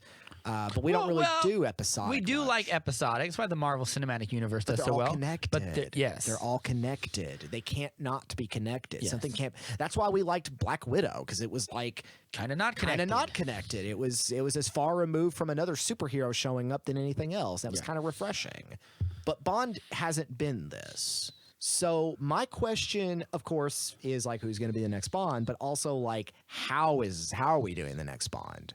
Are we just going to do it and just say James Bond is returning in this? I think there's a way to do James Bond where it is episodic and tells a larger narrative. I think that's possible. One could argue, that. One could argue there was a larger narrative in Connery into Moore because of Spectre. Because of once they introduced Spectre as being like the big boss, and it wasn't just Smersh, then it's like, oh, there's an organization that is more devious and powerful than both the Soviet Union or whoever else England and the United States are up against. Yeah. And it is Spectre. Spectre is the sabotage, whatever. It stands for something. And, Ernesto Stavro Blofeld is in charge of it, and he's not related to James Bond until now. Where they're Austin Powers brothers. What if, just I'm doing a little quick addendum, maybe see what you think. What if it's like you introduce your new James Bond and he has his first solo adventure, whatever that is, and not like with a post-credit scene or anything, but maybe the movie sort of sets up an overarching organization or whatever that might be the larger hand at play, but not necessarily individually responsible for every adventure that he goes on. I think the one thing that's keeping me from kind of like taking that in is also something you mentioned earlier about like we are in a new era of how espionage is done in general. Yeah. Everything is digital. Like I don't know if, I mean, obviously there are still spies. Yeah. Like Russia gets spies in here all the time. Yeah. China gets spies in here all the time. I like the idea of there being a Bond. I thought about this. If Bond exists, because Bond should be a hacker as a laptop. No, right? no, he I'm shouldn't. kidding. He should be the one who's stepping into the introverted cyber world as this extroverted charmer. And like he has something that the rest of them don't have, which is raw will, People and ability. People skills and raw. He's just gonna go and seduce a bunch of nerds, and like Bond goes to Comic-Con. No, I'm A 4 foot tall girl with a 6 foot tall Bond. Bond's going after Twitch streamers? evil TikTok influencers. Yeah. Why not? Why not? No. Is the answer, Matt. Because then you end up with something very similar to Live Free or Die Hard with Timothy Olyphant's hacker character. I should like him in that movie. I don't care what you say, but it's all right.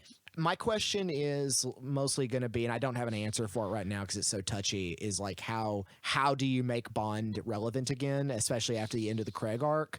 I don't know if relevancy is the problem. We like James Bond as a culture. Well, I think in terms of like how do you make it so audiences will go and see it and just be like, he's supposed to be dead.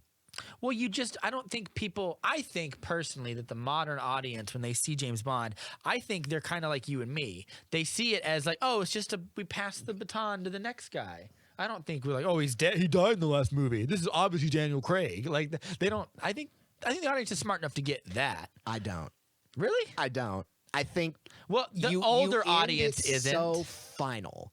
Like killing him the way it is, and it's such an emotional send-off is so final that it's like you have to have a justification for having a new movie where it's like James Bond is back. Well, the only way unless you're gonna say we're bringing in somebody who's going to be James Bond who wasn't born James Bond. Yes, but that's a problematic But situation. then you're continuing the franchise because is Ralph Fiennes coming back as Mallory? Is Ben Whishaw coming back? Is this Amazon series they're going to be based on Lashana Lynch's character being 007? Again, I made that joke or that comment like the only way we're ever going to get a woman being Bond or a person of color being Bond is if it's on a TV show that's not part of the main canon. Well, like that's my thing. Is I think most of the audience is smart enough to be like, oh, we're just doing new characters. I think the older audience isn't. No, but the older audience isn't going to like. I don't think they religiously go to see James Bond. I think people like you and me do. I think it has a bigger appeal. That when we went and does, saw but it, there was some share boomers is people there. like you and me who like in this new era since Casino Royale, like we like knowing what the new James Bond is going to be. Right. Whereas before it was sort of like a cultural, just sort of oddity, like, oh, you see the new James Bond movie? That guy, he goes on adventures. Right. Like it's kind of like that. If thing. you were growing up with Bond in the '90s and it was the Brosnos, I would say how to make it more relevant.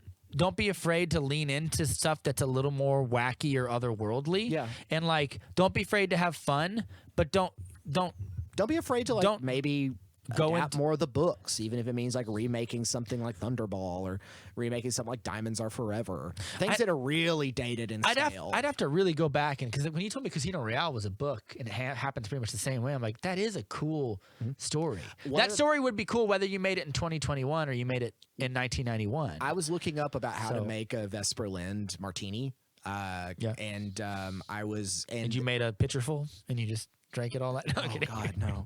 But I was this guy I follow on YouTube who does a lot of cocktail stuff. I was looking at him, and that line that he gives in Casino Royale, where he's just making it up on the fly, is directly from the book, almost line for line, directly from the book. Really? And because even the comments like other people make, like I think I want one of those too. He almost says it exactly. Felix Leiter says, "I'll have one too. Hold the fruit." Yep, that's exactly what he says in the book as well. Yeah. And it's just like, I want 2 shakers of Gordon's, a thing of whatever, It's exactly that. And so I just find that interesting because that's how directly from the book it is. Yeah, I don't need Bond to like take a trip into science fiction land. No, but not I think necessarily. I think that we can have cool. But you need to have the gadgets be that kind of level where it's like they're so intricate, but Bond is so masterful that we know he can handle it. Yeah. He can use it right when it's needed. Yeah. I think that like a big part of that will be who you cast and do they fit the mold of like, is he going to fit right in that sweet spot? If you cast someone who plays too dark and too like brooding, then we're going to get more of the same. Right. If you cast someone that's maybe like Henry Cavill isn't the best choice because he might be a little too charming. But then again, his Mission Impossible character is very dark, but this isn't Mission Impossible. This isn't Mission Impossible. He can shave that mustache. I think the smartest casting which choice. You can still have that because Léa Seydoux was in Mission Impossible 4. Yeah, that's right. She gets kicked out a window. I think the best one might actually be someone like Dan Stevens, who kind of has that sweet spot. Like, I've been watching Downton Abbey a lot, and he can play really reserved and also really charming. I mentioned Dan Stevens to you last time. Or, And I hadn't been watching Downton Abbey then, but I know him from the Guest. Yeah, and I also and Legion. And he's Legion. in Beauty and the Beast, where he can play a snarling monster or whatever.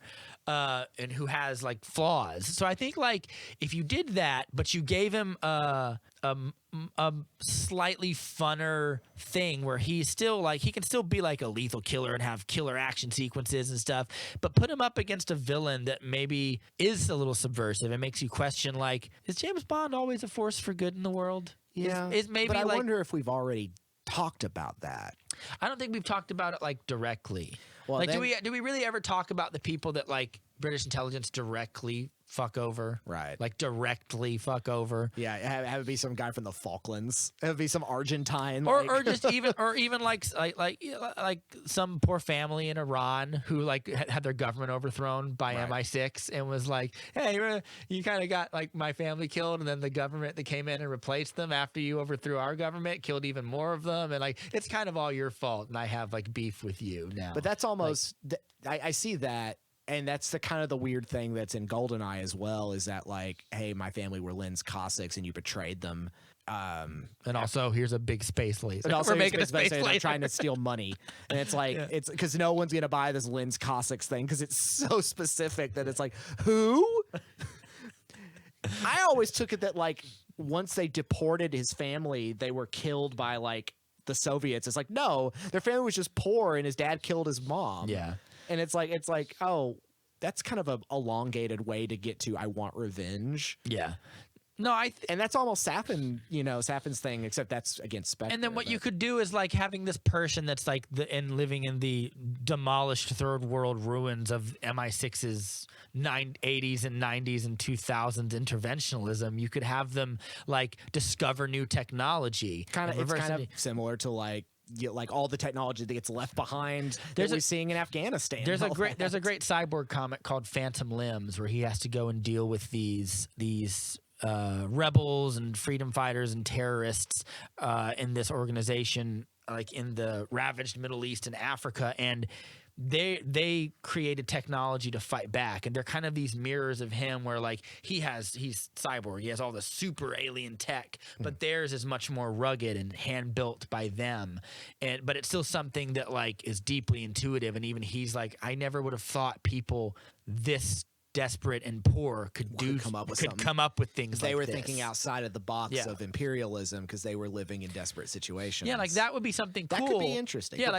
but then you're like, we're reaching a point in our social consciousness where we're like, is it problematic to make that person the bad guy?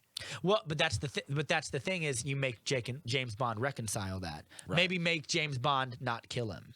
And be like, or someone ask him at the end of the movie, is like, is he dead or whatever? And he's like, he's gone or whatever. Or just have him do something like that or whatever. Or maybe the guy kills himself and he was like, this was never about me winning. This is about me getting you to right here you can live with it. You are going dark. Yeah, but you can also you couch it in like fun, crazy action sequences and have him have a smile and a wink, but also be like, is the smile and wink always earned? And like you, as a member of the British intelligence, you have a responsibility now to maybe right wrong. You have a unique experience to right wrongs in a lot of ways. Like it can subvert James Bond and celebrate him at the same time. In a lot of ways. Maybe. I don't know.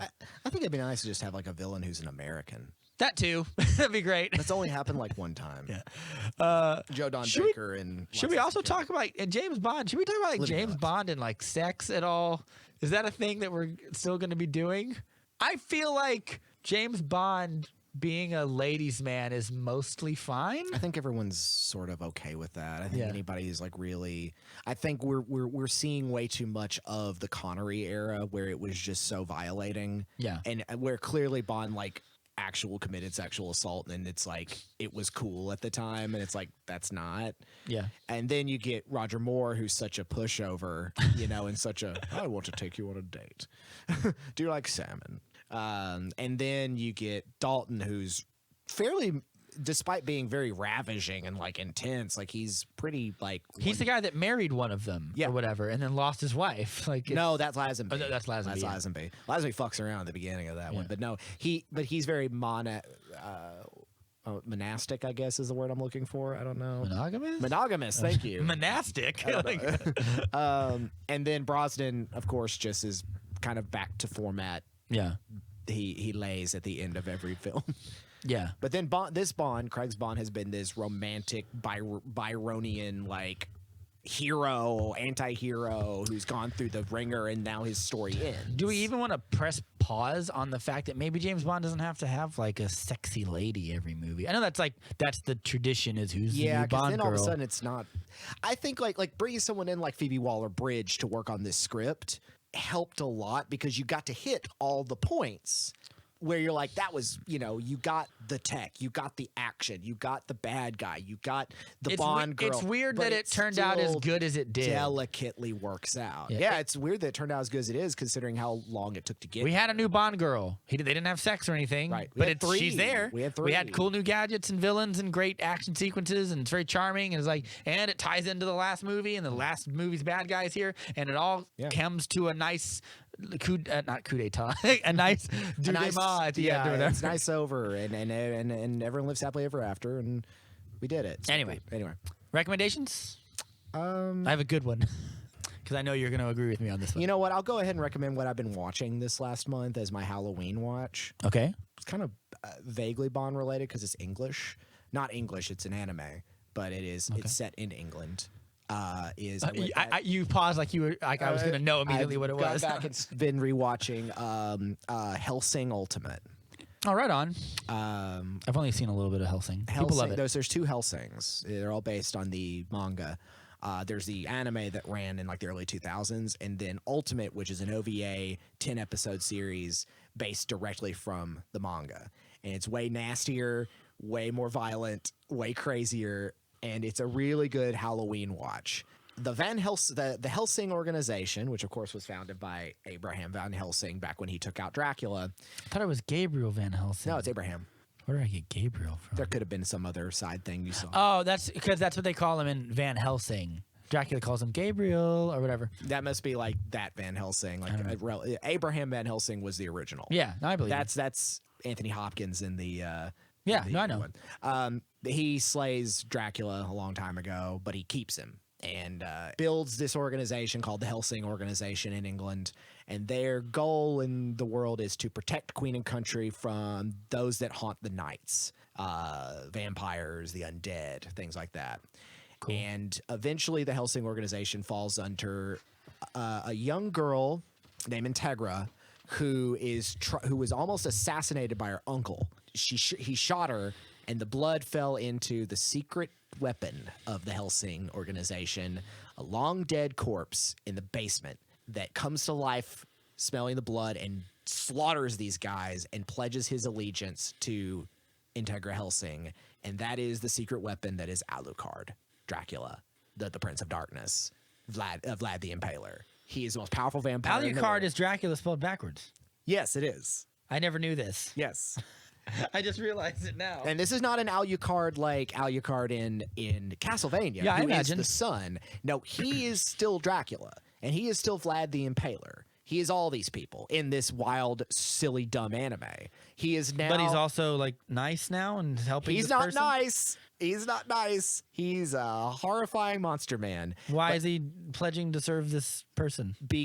Because he has this allegiance to them, and he's a protectorate. He's got loyalty to them. Why? I don't remember. Okay, I'm sorry. But he's like, I serve you and only. So he's super tall, super skinny. He's got long black hair. He's got a big red fedora, big red jacket. I've seen the pictures. Yeah. And he is a vicious killing machine who loves killing evil vampires. And he mocks them, and he's just a real piece of work. During an investigation, a group of police officers are attacked by the undead and by a vicious vampire. Young, inexperienced, very anime girl,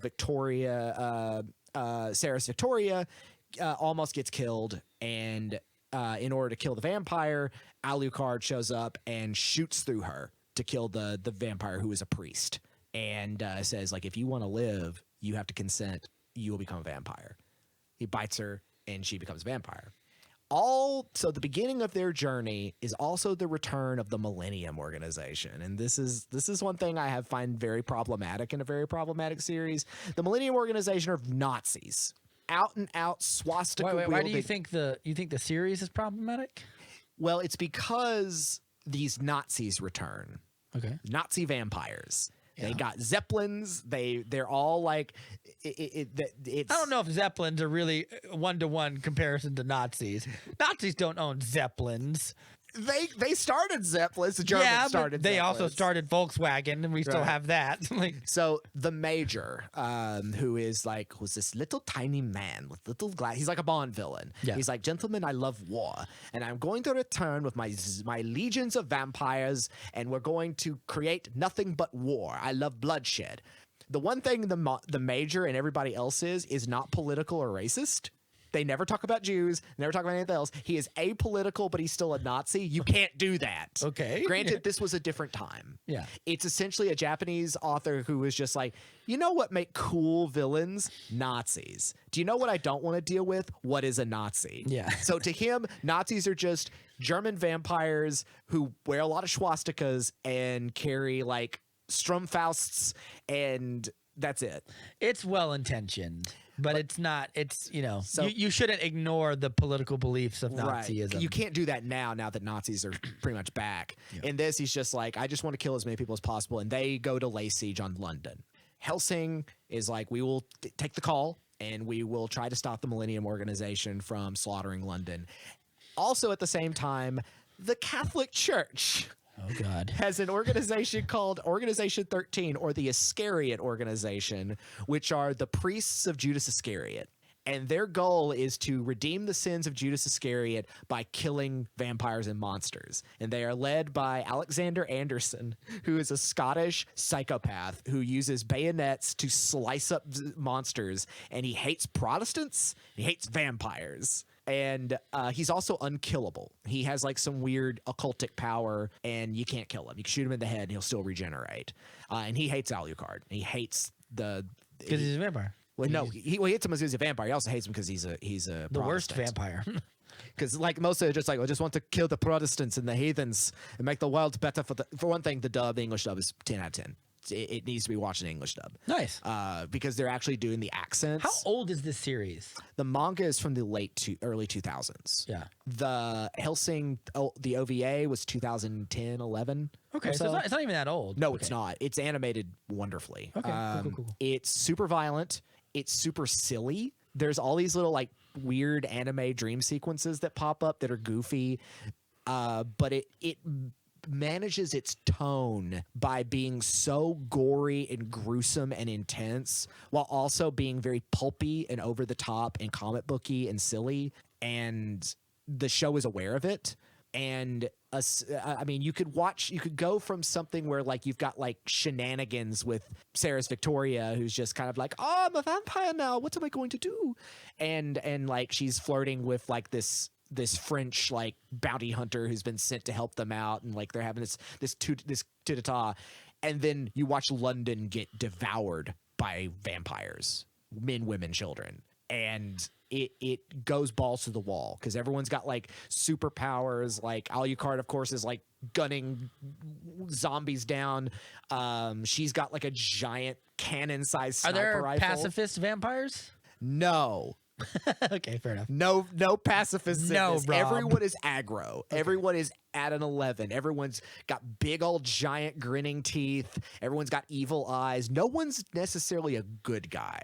They're either not as bad or they're just evil. Okay, It is aggro as hell, and it's just a lot of fun. fair enough. I enjoy. I can dig it. Yeah, Helsing Ultimate is a lot of fun. Some people really love the original anime. I think it's a little boring and badly animated because it's like 2003, 2004. But The some original anime? Yeah. I thought you said it was 2010. No, this OVA is. Oh, There's okay. two Hell's. It's kind of like Full Metal Alchemist and Full Metal Alchemist Brotherhood. Okay. Very similar to that. Okay. Ultimate's 10 episodes. Each one's about an hour. Each one wraps up real well, and each one is absolutely ridiculous. Balls to the wall. A lot of fun. Great music in it. Awesome character designs. Like all the it's like the quirky anime team. Mm-hmm. The Major has like his main vampires, and like one is like the Colonel, and he's like this guy with a giant like he's like 7 feet tall and a big hat and everything. You never see his face. One is Zoran Blitz, who's like a tattooed woman with a scythe. Sounds cool. Rip Van Winkle, who is like an androgynous, a hyper skinny androgynous woman with He's glasses. a sleepy man. No, not in this. She's a dainty, long-haired manga neko with like little glasses and carries a giant musket that the bullet will chase everyone around and kill everyone around her. Right on. While she sings like Fleur de Lis. Good Fun. stuff. Fun. Good stuff. Halloween watch, not for the faint of heart. Just gruesome, silly, over the top. Hell yeah. Great animation. Yeah. Mine's not quite a Halloween pick, but I think it's definitely in the horror vein. I feel like this movie gets forgotten about and lost a lot, especially in the halls of like action horror movies. And I feel like it starts off so good, so good, and then it just kind of peters out at the end. I'm talking about Robert Rodriguez produced 2010's Predators with Adrian Brody and Danny Trejo. I watched this movie again recently. Okay, I've been thinking about rewatching it. And its concept is so fun. 10 out of 10. Yeah. Robert Rodriguez wrote this story after Predator 2 and they wanted to keep the story going, and it languished in development hell for years. It languished for 10 years almost, 15 years almost. And Because what, Predator 2 was 1992? Yeah. And they finally got around to doing it, and his Troublemaker Studios produces it and everything. It's so good. Like, you just, like, and it wastes no time sticking to its concept immediately. You open in free fall. You have Mahershala Ali. You got Paz Walton Vega, Goggins. Topher Grace is Lawrence in it. Lawrence Fishburne. Yep. And Adrian Brody is your lead. Yeah, and there's another guy too. There's a big UFC fighter in it who plays like a big Russian guy with a minigun. Yeah, he's really There's good. also the samurai guy. Samurai guy who I can't remember. Yeah, he is missing 2 fingers and whatever. It was Yakuza guy. He never speaks or whatever. And he goes, "Why don't you ever say anything?" And he holds up 2 fingers and he goes, "Because I talk too much." Ooh, that's good. Yeah, it's good stuff. It is a very Robert Rodriguez-y, like just slick, It is. scummy. Because if I recall, they open up in free fall, just Right. falling from the sky. It's like the beginning of Fortnite. Yeah. No, there's no like, PUBG. oh, we got to set up the opening and have a big title. Nope, just start the movie. Yeah, I love it. Adrian Brody, like the only thing that I don't quite get is Adrian Brody never quite makes that jump to true action hero-dom for me, but he's pretty good here. It was a weird experiment they were trying to do at that time, which is see if he could make it. Yeah. And he didn't. I think he does pretty good here, though. This is the best argument for him, I think. I think everyone was just like, that's a weird take. But at the same time, everyone's like, well, but he's a good actor. But he's a good actor, so he commits to it. He's an Oscar winning so actor. they all open in free fall, and they're all slowly getting together or whatever and finding each other. There's one part where the minigun guy is shooting them, and Adrian Brody like ducks and like goes the long way around and puts a gun up to his head, and he goes like, "Please stop doing that," or whatever. And he goes, "How do I know you're not the ones who like sent me here?" And he goes, "Because if I wanted you dead, you'd be dead right now. We wouldn't be talking or whatever." And we're slowly bringing together this little group of scoundrels or whatever. Mahershala Ali plays a RUF fighter from Sierra Leone. One of the first times I remember seeing him in a movie. Yeah, that would have been really early. Is in this movie. And Walton Goggins is some kind of gangster. he's like a serial killer raper. Well, no, that's Topher Grace. No. Topher Grace is is like the doctor. Yes, but Walton Goggins is a criminal. Like, there's a part where he's talking to Topher Grace. Like, man, when I get back to home, I'm gonna rape so many bitches or whatever. And then he gets up, and Topher Grace gets up, and he's like, okay, and he sits by the Russian guy who's polishing his gun, and he goes, "You should stay away from him." Whatever. It's a really funny little bit. Because it turns out like Topher Grace is actually Topher Grace is his own, because the reason they bring all these people together, the concept, if you haven't caught on to it, is these are all soldiers and warriors from different hellscapes around the world, essentially. Right. They have all been chosen as like the elite people to hunt. Yes, and Adrian Brody is the first one who figures it out. He points around and he's like, "You're like Israeli Special Force." Paz Vega plays in Israeli Special Forces. He's like RUF from Sierra Leone, Mexican Hanoa cartel, and he goes, "That guy's Yakuza." This guy is a Russian Spetsnaz. This guy's a serial killer. He goes, "Criminal piece of shit," and he goes, "The only one that doesn't fit And he goes, "Is this guy?" And that's This Topher doctor. Grace. And we figure out why later. He's a different kind of predator. Right. He's a predator that tricks you by looking like prey, is what I like to say. Right. And she tries to figure out what Adrian Brody's war zone is or whatever, and he's just like a mercenary. Right. He doesn't believe in honor, doesn't believe in loyalty or whatever. Oh God, that now reminds me of what I was going to mention about the Metal Gear thing and talking about Bond. Well, you can't because I can't mention it now. Essentially, Safin creates Fox Die. Yeah. That's all. He creates Fox Die. So Anyway. they go through this thing, and there's this cool They're on a different planet. Yes. Okay. There's a great scene because where I remember it was like it looks like a jungle. It looks like South America. Yeah, you don't know. There's also great little reveals throughout the movie. They walk out into this open rock face on top of like a river that's going on, and then you see him go like, "Holy shit!" And you look up and you see these moons dwarfing their planet, like multiple moons and planets, and they're like, "What the fuck?" So cool. And because the Israeli lady figures it out before they do. He's like, I don't know. She goes, "I've never seen a jungle like this, and I've seen most." And he goes, "It could be like South America, but the topography is all wrong or whatever." Could be Africa. Yeah, but she's like, "I've been to all these places. There's no jungles around that are like this or whatever. Like, and I've never seen these types of flora and fauna or whatever." There's a great little. I think it's Topher Grace. The Russian guy almost puts his hand in like a weird Venus flytrap looking thing, and he goes, "Oh no!" And he goes, "If you got stuck with this stuff," and he dips a scalpel in it and points some goo on it, and he goes, "You'd be paralyzed before you even knew you had an accident or whatever." Or when he puts it in there, he uses it later. Later, yeah. So.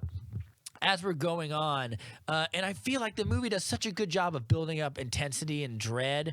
Mahershala Ali sees the predators first. He's looking around just like he's looking up at like the tree, just being like feeling something watching him or whatever. Like, what the fuck's going on? Let's move. There's I'm a great looking at the director. Nimrod Antal is his name. Nimrod Antal, who did Control. Yeah. And Vacancy. I kind of remember that. I remember Vacancy with Luke Wilson. Yeah. This was his last big movie, though. Yeah. After that, he kind of just. I like this movie better than Predator 2. I like it better than any of the Alien versus Predators, and I like it better than Shane Black's Predators. Yep. Or The Predator, or whatever. Yeah. This movie is really good, and I wanted more of this concept taken to the extreme. It's just so cool as a concept. Yeah. And I remember the first attack where the predators want to test their defenses. They send these big spiky dogs at them. It's really good. There's all sorts of traps in them or whatever that they have to use around them. The fucking, what's his name? Walton Goggins. Walton Goggins' character is like, "Man, come on, guys. You guys all got guns. I got this fucking thing. You got a big ass gun. Give me a gun." Like he wants a gun or whatever. Give me a gun, man. Yeah. And eventually Danny Trejo's character gets separated from the group, and this is a really creepy. Oh yeah, because Trejo goes first. Yeah, we don't know that he goes first because they don't see his face, which is what the really scary part is.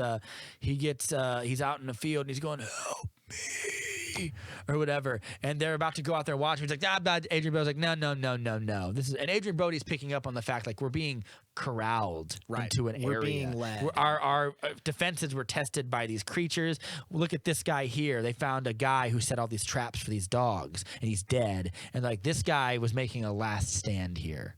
Like this was his do or die or whatever. And they find Danny Trejo out there, and he picks up a rock, and you see like a laser thing come and just saw it in half. Yeah. And they're like, no. Like they're hoping that we'll go out there and save him. And Mahershala Ali goes, he's like, you find a weak boy or whatever, and you take him out into a field and you make him scream so the others will come. He goes, "I know because I had to do this," or whatever.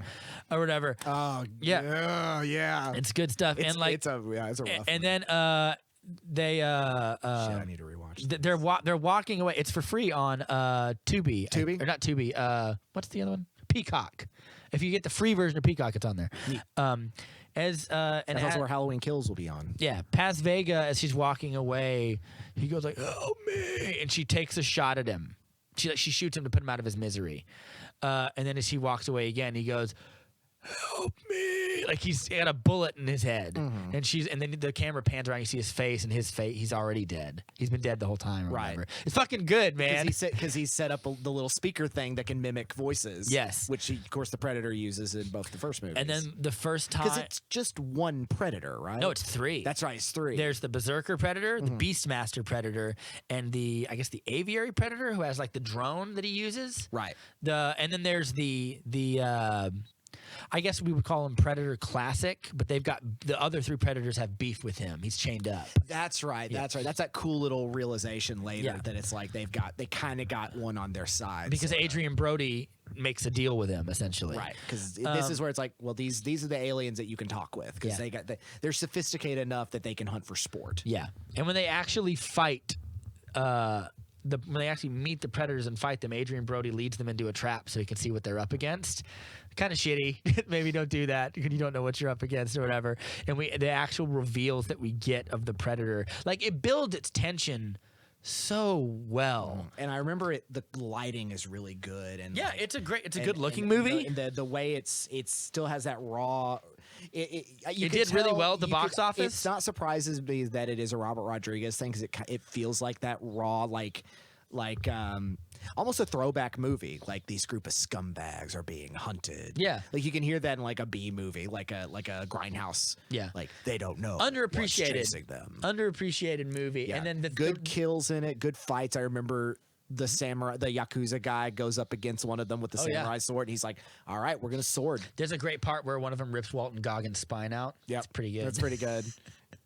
Lawrence Fishburne. Where it goes wrong is Lawrence Fishburne. This is where I'm going to rewrite the screenplay because this is what could have saved this movie.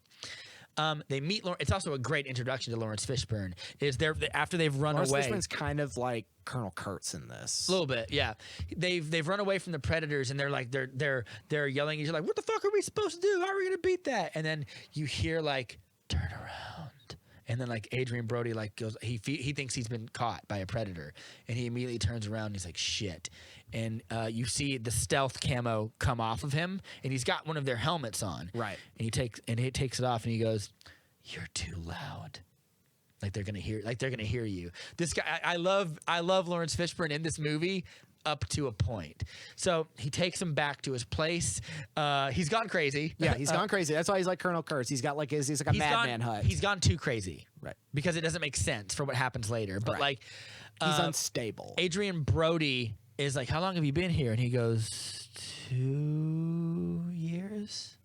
He's like 7, 8 seasons now, or whatever. And he goes like, he's like, what are they? Or no, he's like, who are you? And he's like, I'm the motherfucker you don't fuck with, or whatever. There's a lot of great lines. He reminds me a little bit. He's got a Captain Ahab sort of thing going on as well. It kind of reminds me of Samuel Jackson in Skull Island. A little bit. He takes him back to his place, and he goes like, they are the most lethal killers in the universe, or whatever. And he goes, and that's why they brought us here, so they can test themselves.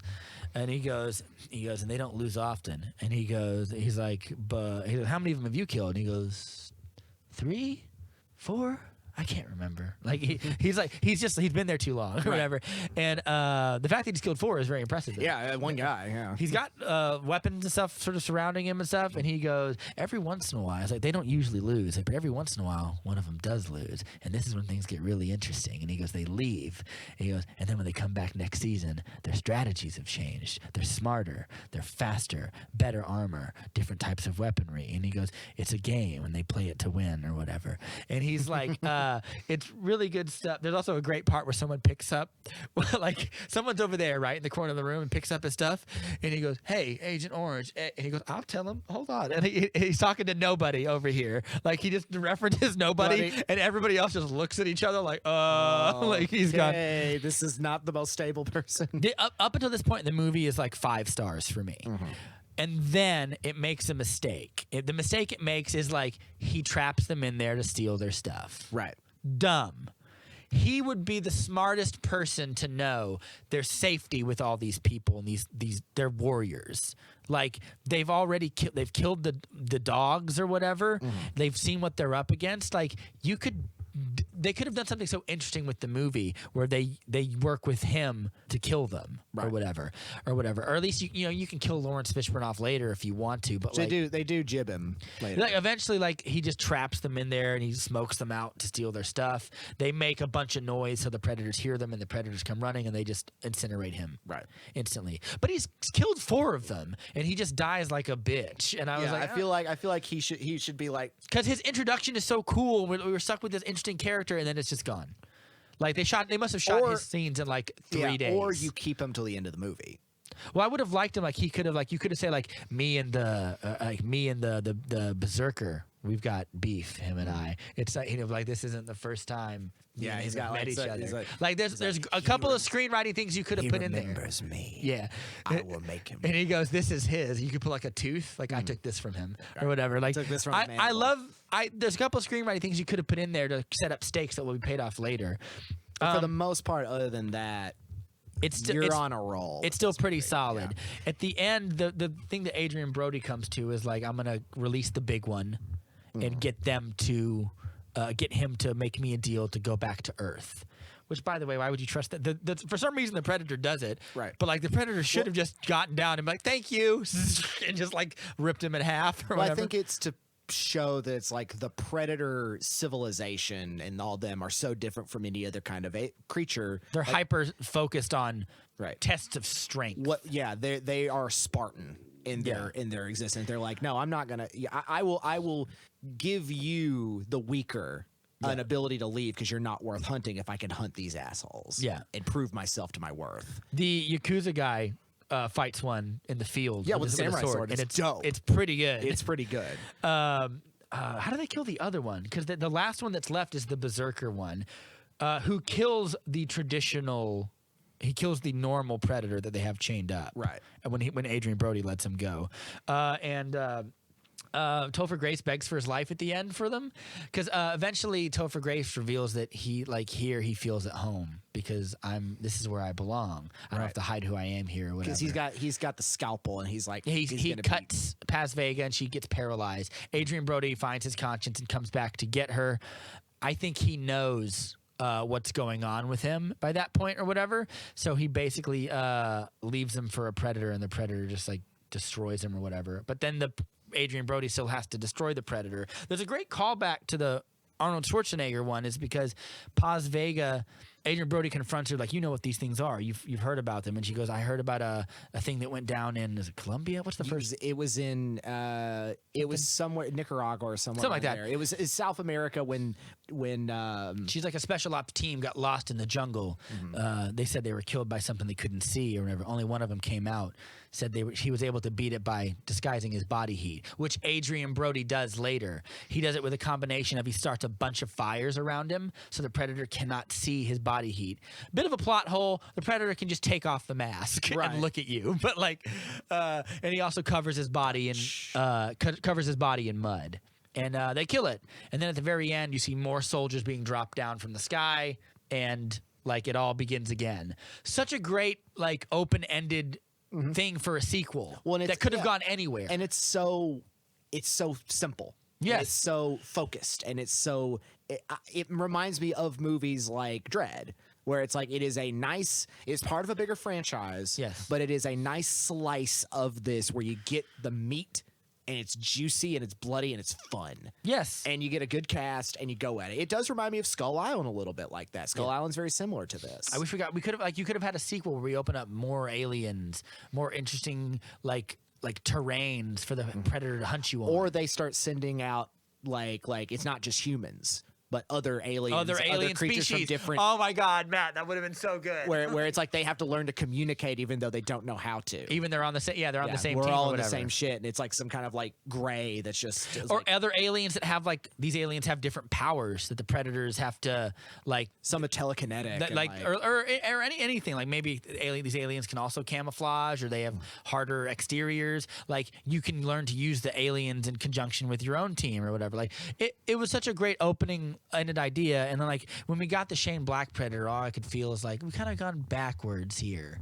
We had such an interesting idea. It's the reason the Predator does what it does is to test itself. Right. It's the ultimate. It has no desire to do anything else but hunt. Yes. You can only assume that This it's is like, the ultimate hunting experience. right, is that the predator civilization, which of course has been covered in so many other other material, and then of course Alien versus Predator, whether you want to take that into account, is like they have reached a point where they're like, we figured it all out, and now we just hunt. The predators are the equivalent.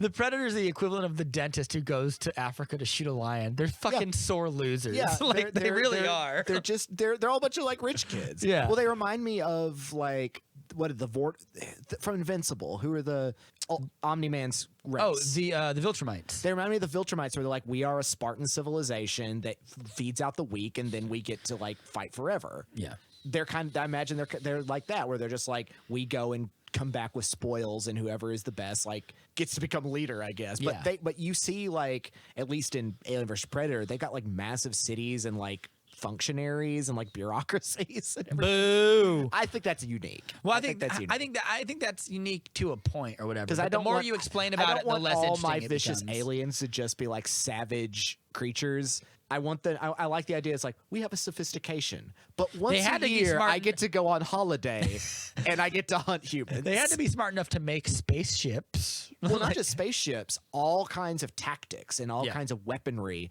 I imagine they were kind of like us, and like a UFO, like they had their Roswell, and like an alien. They're like, we're gonna taking all this. We're retooling this technology, and the next thing you know, like they've advanced past us. Yeah.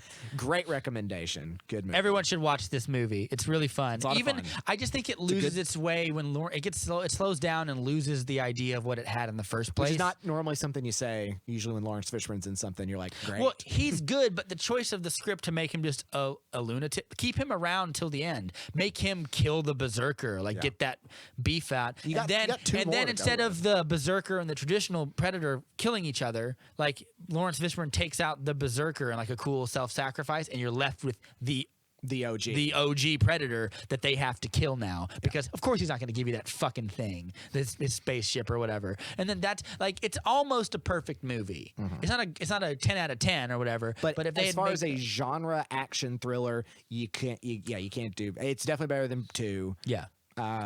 You can't beat number 1. No, I think number 1's still the best or might whatever. actually watch 1 tonight. Yeah. Well, watch this one tonight. I guarantee you'll have a better time. I watched the original Predator. It's still good. It still holds up. But like, this is more my speed now. Yeah, This is like it kind of, the ideas are a lot more fun or whatever, and the possibilities just make you giddy or whatever. Anyway, this has been Movie Date with Rob and Matt. Podcast for people who love movies and don't want to be too smug about it. You can catch us on Podbean and Facebook. Yes. And Apple Podcast or iTunes Podcast, YouTube especially. Boom, YouTube. And our Shang-Chi episode should be the next one coming out after you listen to this one. I guess Dune will be after that. Oh yeah, Dune's coming. We gotta do Dune. We got Dune. We gotta do Venom. Yeah. Army of Thieves comes out soon as well. Might be a bonus for that one. Yeah. As a follow-up to Army of Dead. And there's something else I know I'm forgetting right now. Well, I know I'll be wanting to talk about Cowboy Bebop. Cowboy Bebop. We got an episode for that one. Halloween Kills. Halloween Kills. So some of this will go on into November, obviously. Yeah, for sure. We're at the end of October, but we'll... Anyway.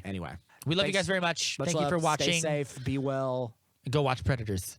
Go. Your mission is to have a good rest of the time. Bye. Bye-bye.